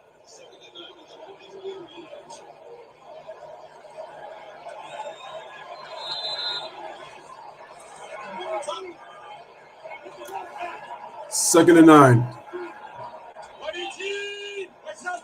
Here we go. Mitchell. They give it to Mitchell, and no gain. Tackle right away. Final timeout for Dallas. 1:37 left. And that's the last timeout. Yep. So there's the final timeout. So you just assume, unless San Francisco can pop this 3rd and 8 run, take the entire play clock down, take a timeout. If they don't do it, what they got to do is they got to kick the field goal to seal it, because that'll make it a 3-score game. I mean, is it just me, or is it setting up exactly like the end of last year's wild card game? It's incredible. It seems these matchups always come down to the end. That's why clock management. Let's see. Dallas takes a timeout. Timeouts. We go back. You got to think. We'll see how the rest of this game goes. But Mitchell not going out of bounds. That hurt. I don't know why Mitchell didn't do that. One of their timeouts saved them 40 seconds. So first things first, 3rd down. 49ers get a first down here. That's it. The question is, are they going to get it? And that's what we don't know. Back in the game, you got to assume it's a pretty high likelihood the ball either ends up in his hands or Deebo Samuel. One of them. It's going to be Christian in the backfield. You got to imagine it's going to end up in his hands somehow. Oh, they go empty. Empty backfield? Wow. I'm surprised at that. Trying to end the game here. Here we go. Purdy. They throw it to McCaffrey, and he gets tackled behind for a -1. And the clock will run. But the Cowboys will get it back here. Yep, so Kyle Shanahan will stand right next to the official. Take this play clock all the way down. Every second in this game is critical. It is critical. Take one of their 2 remaining timeouts and punt this ball back. Wait, they're not in field goal range? It's so hard because Mitchell makes a great play. They're at the Dallas 44. Flying down, and he's trying to score, right? But the reality is that just right there. Once you knew, you know where that yardstick is. You know where that first down line is. The second you're past it, you are sliding into second base, man. Feet first. Yeah. Get that knee down and keep that clock moving. Right now, down by 7. Like we said, Dallas, look, it's a tall task. They have no timeouts. They're going to have to go the length of the field in 40-ish seconds. And if you're Dallas, you got to have your best pass, your best punt rush. You got to try to force some pressure here. Maybe you get a deflection. Maybe you get a block. Wow. Let's see what goes on, because field position here. You want to try to get every yard you can before you give this ball back to Dak.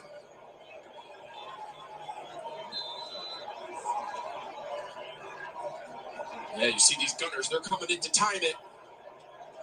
Oh, nice job there holding the count. Oh, no, 61 yards is too far. It's better to punt. Here's the punt. And Turpin is going to call a fair catch at the 6-yard line. So it's 45 seconds left. No timeouts. You need a touchdown. Damn.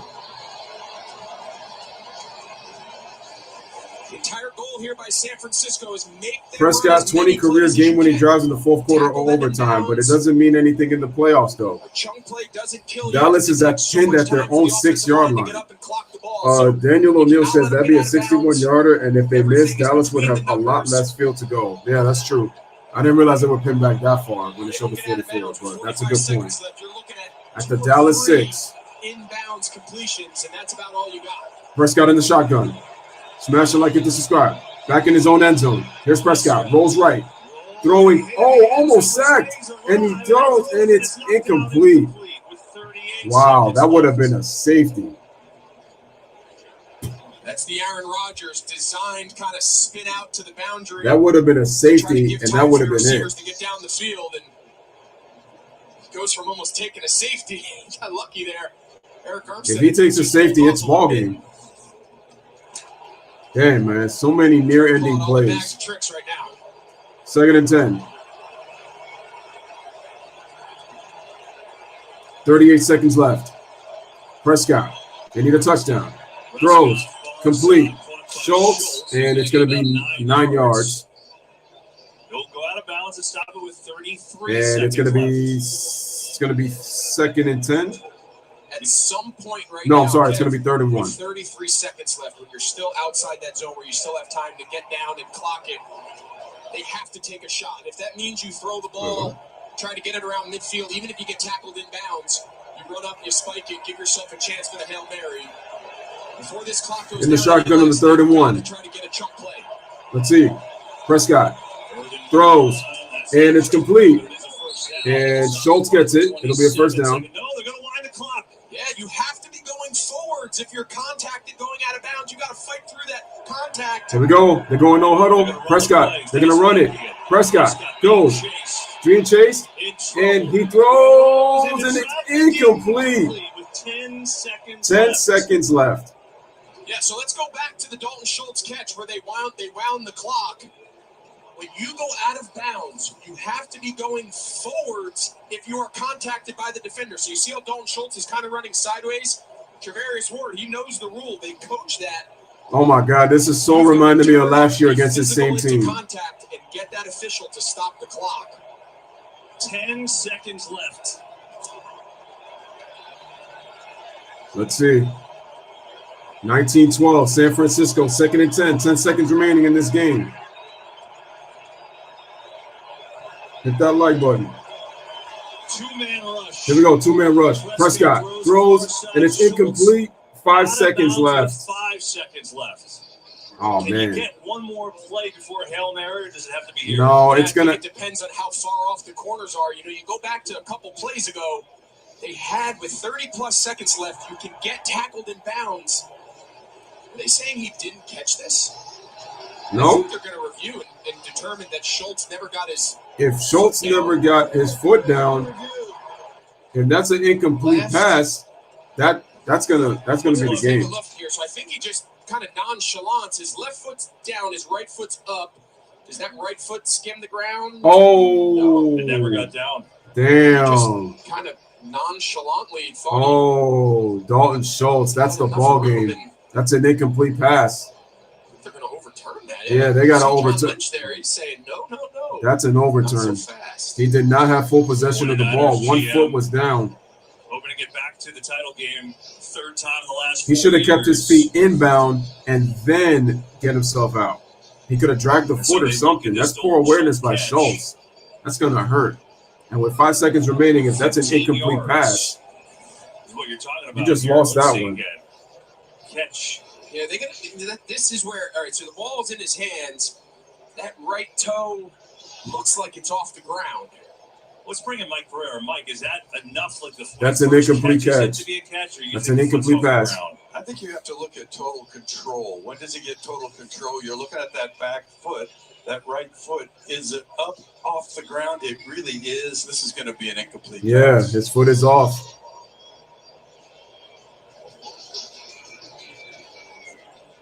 Yeah.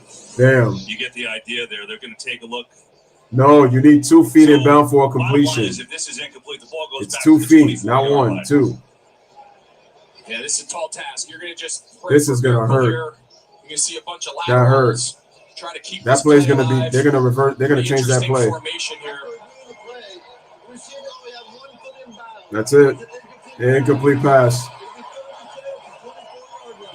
Bro, your best bet is a Hail Mary to try to tie this game. So, call is reversed. The Cowboys come out, their last gasp. And are they going to play Ezekiel Elliott at center here? Look at this formation. Yeah, so they have their right guard and tackle out here. Let's see what happens here on this last play. Here. It appears that Zeke's going to go to center. This looks like my flag football team. So they're going to go to center. He's been working on this end of game scenario, and we'll see what he's got. So the game clock has been set to 6 again. 49ers going to make sure they have all their eggs in the same basket. And make sure there's no band on the field for the end of this game. Yeah, I think D'Amico right now just wants a second to collect himself. And just, so we're going with a college football 1 here. We got to get the right personnel in the field. Typically, they take off the interior defensive linemen. You want to got to go for the bomb. Ends, linebackers, safeties, tacklers. It just makes the most sense. And tacklers on the field, and they got a good look at what Dallas is going to line up in, assuming they stick with it and just at least line up correctly. D'Amico Ryans, one last talk to his defense. Led the number 1 defense. You know Shannon's going to have a field day tomorrow. Interviews. And you sure would think he's going to get a job with the job he's done with this team. Right now, he's looking for one more play. 49ers defense ain't going to be the same without him. Really great defensive coordinator. Here we go. 6 seconds left. What do we got?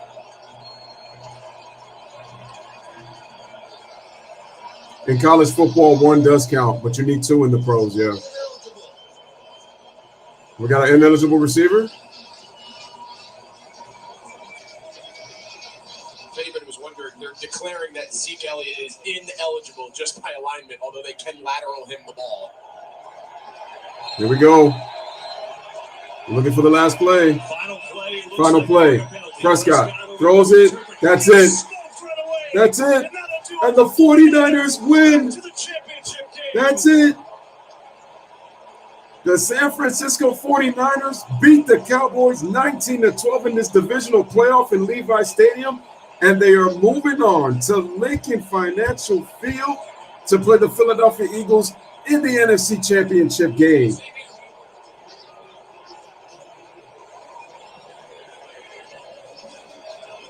What is Michael Irvin going to say tomorrow? Him and Troy Aikman preaching the choir of how the Cowboys are going to do this and that, this and that, this and that. I know Tony Pollard hurts. But San Francisco, a hard-fought. Was that Emmitt Smith? 19-12 win over Probably the Cowboys. That was Emmitt Smith, I think, because it kind of looked like Purdy, him. the rookie, Man. is going to the title game. And the Cowboys have been there before 3 times in the Oh boy, Stephen A. Snitch. Y'all about to see him on YouTube. Y'all about to see him on Facebook. Y'all about to see him on social media. Once again, just like last year, in a one-score game, the Cowboys couldn't get anything done.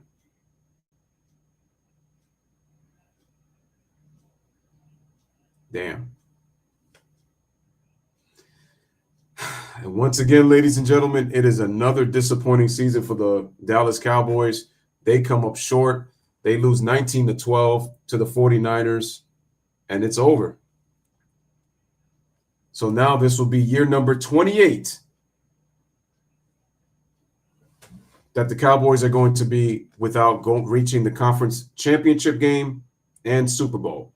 It's been 28 years since they've done both. They only managed 12 points after scoring, 38 points against Tampa Bay? Last week, you went from 38 to 12 in a matter of 1 week, in the short of 6 days.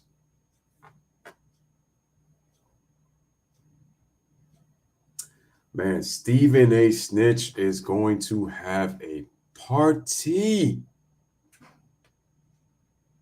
I can see it now. I can see it now.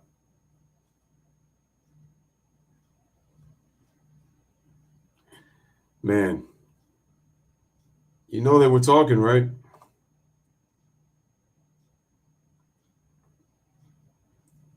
I picked the 49ers to win this game, and I was right. And the same thing that happened last year, more or less kind of happened this year. Man, Jerry Jones has got to be mad as fuck right now.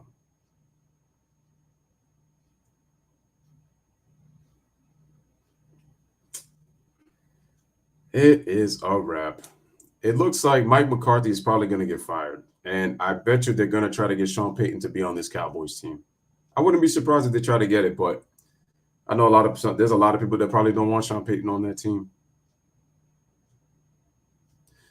Okay, ladies and gentlemen, so we got an NBA update here on this Cowboys Sunday, Cowboys 49ers Sunday. Congratulations to the 49ers, man. You guys get a crack at the Eagles for the NFC Championship next Sunday. I can't wait to do that. As a matter of fact, I feel like doing both games that day, doing the Chiefs and the Bengals and the Niners and the Eagles. That should be fun. That should be real fun. Wow, the Los Angeles Lakers had a 14-point lead. They were up 18-4 on the Portland Trailblazers, and it's now 38-36. Man, the Lakers never cease to amaze me, man. Unbelievable.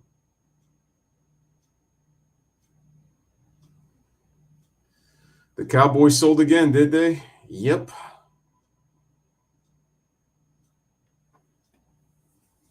It's another sad season. Oh my goodness, the NFL memes are going to be going crazy. Dak Prescott chokes again, but they want to talk about his game-winning drives. What, in the regular season? What does it, 20 game-winning drives? They don't mean nothing if you ain't getting it done in the playoffs.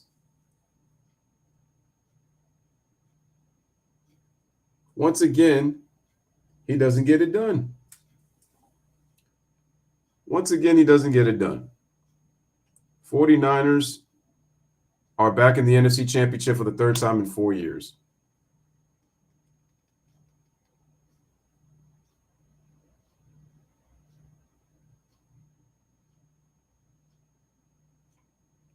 We said they had to do it with their passing game, and they couldn't do it with their passing game yet again.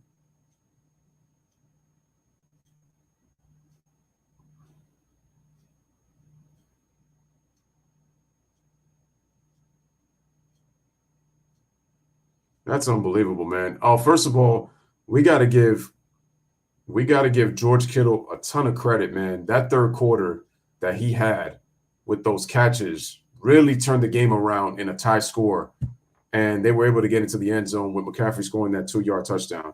George Kittle, the Niners defense was great pretty much just about the entire game except for when Dallas had that one great drive. But San Francisco only scored 19 points.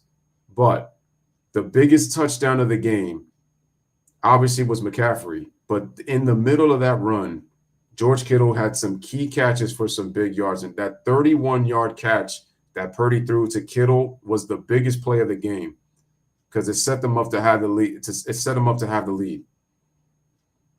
And besides, the Niners, they want a grinder. Dallas's defense did all it could, though. They did all they could. But their offense only gave them 12 points. Tony Pollard, that was a big loss. That was a big loss. Mike McCarthy said he wasn't changing anything. He told Evan Andrews they weren't changing anything. How does it change your game plan? He said it doesn't change our game plan. So he said nothing.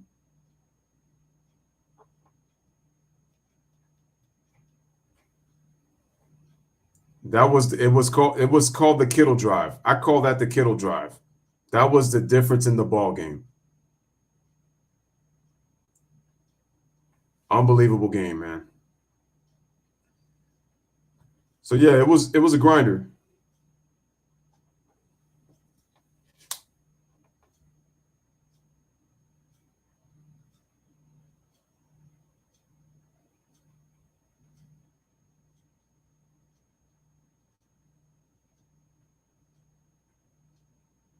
So Michael Pastor Irvin is going to be pretty quiet tomorrow.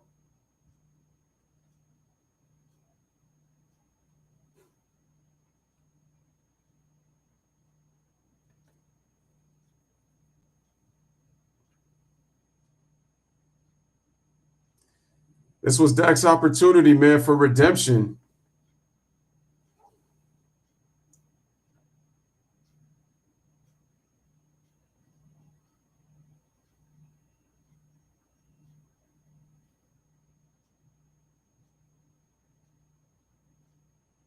And on top of that, ladies and gentlemen, the man had 2 turnovers on top of that.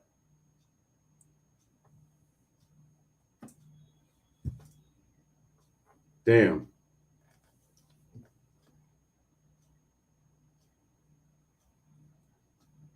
Unbelievable, man. Like I said, George Kittle was the difference maker in this game today in that third quarter when it looked like the Cowboys could have took control.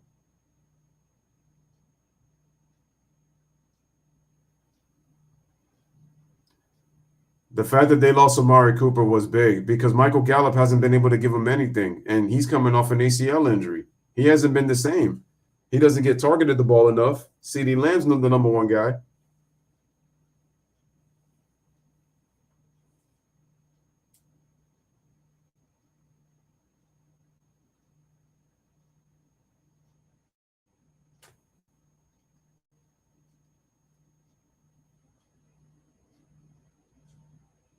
I got to tell you, man, what were people saying in the chat? People were saying that this reminded us of last year. It reminded us, first of all, Dak had 2 turnovers in this game, and it still came down to the final possession for the Cowboys. And just like last year, the Cowboys did not have enough time to even get past midfield. And they lose again in dramatic fashion. What I'm going to do, ladies and gentlemen, in the name of the Father, the Son, and the Holy Spirit, amen. Let us have a moment of silence for the Cowboys choking yet another playoff game. Not everybody be loud at once, quiet, please. Bow your heads and close your eyes. I'm going to give a silent prayer right now to all Cowboy fans out there. This is no disrespect, but this is for those who run their mouths thinking every year is going to be a Super Bowl year. And for 28 straight years, this Cowboy franchise has continued to let us down. Jerry Jones thinks he always is preaching the choir by acquiring players who thinks that they can help him win championships. And yet, the Cowboys, as talented as they are, once again, they have all the talent and pieces to get it done. Now, I wish Tony Pollard a speedy recovery. for what happened with his ankle injury, because that's unfortunate. You don't want to see injuries in the game of football. You really don't. But Dak had the opportunity once again with the Niners not really playing their best football on offense. As we mentioned, they were averaging 35 points per game with Brock Purdy at quarterback. Yet they only scored 19. So the Dallas defense did their thing. The problem is their offense really couldn't get anything going. You got to question what was Kellen Moore doing. And then when you listen to Mike McCarthy, Aaron Andrews asked him, how does Pollard's injury change, how you're going to be able to run plays effectively? And he said, it doesn't change our game plan. And I'm sitting there thinking to myself, doesn't change anything. That means you're going to try to play the same way. I said, you can't run the ball with Zeke. So you have to do it with the pass. And I said, you have to get Zeke in short yard situations.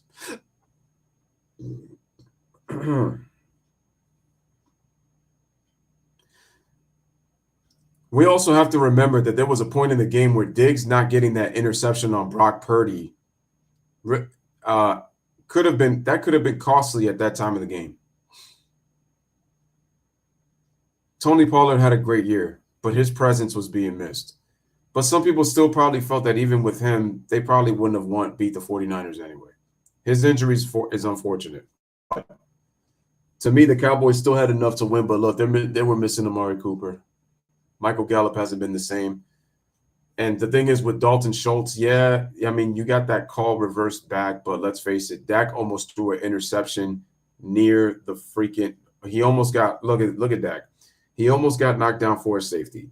He almost threw a pick when he was not even at midfield in the previous drive that would have iced the game if it would have been a pick six if what's-his-face picked it off, Greenlaw.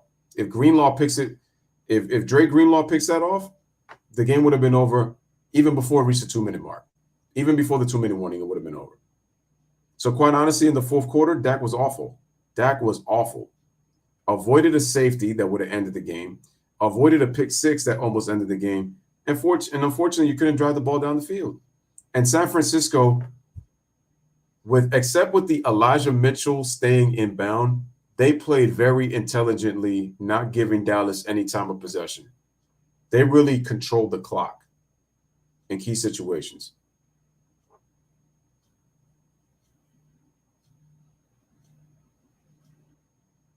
But it's unfortunate too that Zach Martin. Whew. Ladies and gentlemen, it has come to the end of the stream. Shout out to everybody who was out here in the chat. Appreciate all of y'all. Love all of y'all. We are back with NBA basketball tomorrow on Monday. But I also want to do a live stream. We're going to talk about the Shannon Sharpe situation that happened against the Grizzlies on Friday when me and G-Money did the game. I want to talk about that situation, and I want to give my thoughts on what I really believe is going on here. G-Money says, do you think the 49ers beat the Eagles next week? That is going to be a very tough game because the Eagles, their D-line is very, very, very tough. So that is not going to be easy to run on them. And they have a very good secondary. They have a very good secondary. So it's not going to be easy. And then obviously the Niners defense has got to worry about Jalen Hurts, who, unlike Dak Prescott, he can scramble out of the pocket much more consistently than Dak does. So yeah, this is the 49ers' toughest test. They're facing the best team in the NFC and arguably in all of football in the Eagles. So we are going to see how the Niners defense does against the Eagles, especially now because the Niners, they don't have home field. They're on the road. So this will be a big test for them. I'm excited, man. So our conference championships are set, ladies and gentlemen. We got the 49ers and the Eagles next week. For the NFC, we have the Bengals and the Chiefs in the AFC. Josh Allen and Dak Prescott.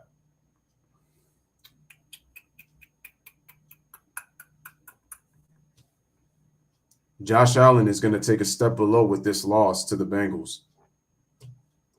Marty Warmonth says Dak Prescar. That's an interesting name. But shout out to Marty for being in here in the chat. Hit the like as I exit. So once again, congratulations to the 49ers. Wasn't I telling people that I said that the 49ers are arguably, other than the Eagles in the NFC, didn't I continuously say that the 49ers, when they were starting to play well before Brock Purdy took over, I said this is the most dangerous team in the NFL. And the 49ers have a shot to go to the Super Bowl. And quite honestly, I said because what you would call it? They met in what, 1988? I said it's quite possible that we might have a Bengals 49ers Super Bowl. I mean, we did have it back when Joe Montana was still quarterback. I remember. It's very possible.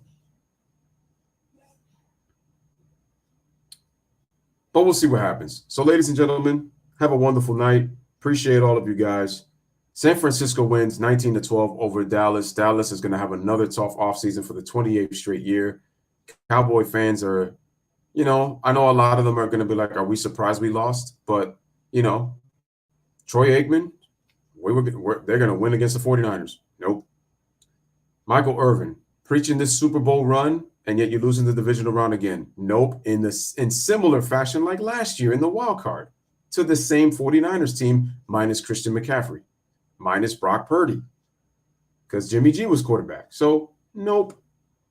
Tony Pollard was a tough loss, but I just did not have faith in the Cowboys when the game was close. Even if Tony Pollard was in the game. In the playoffs, I don't trust the Cowboys if the game is more close. See, against Tampa Bay, they blew them out because Tampa Bay really they didn't really have much of a counter to go up against them. Tampa Bay had no running game. Tampa Bay's defense was really bad. The defensive line got pushed around. That got great protection all game long. 49ers defense put the clamps on them. And that's that. But ladies and gentlemen, have a wonderful night. I will see you guys tomorrow. Like, continue to share, subscribe. We chat together. We stream together. We're family for life. As always, this is Louis Sports Network saying, bless up, live, laugh, love. Peace out. And y'all already know the deal. I am gone. Take care. Have a wonderful night. So many times, and I just wish they would just stop. You know what I mean? Just stop. I mean, he was, Michael Jordan. I'm Kobe Bryant. I mean, we're two different players, and I wish people would just let it go. It really annoys me because you can't compare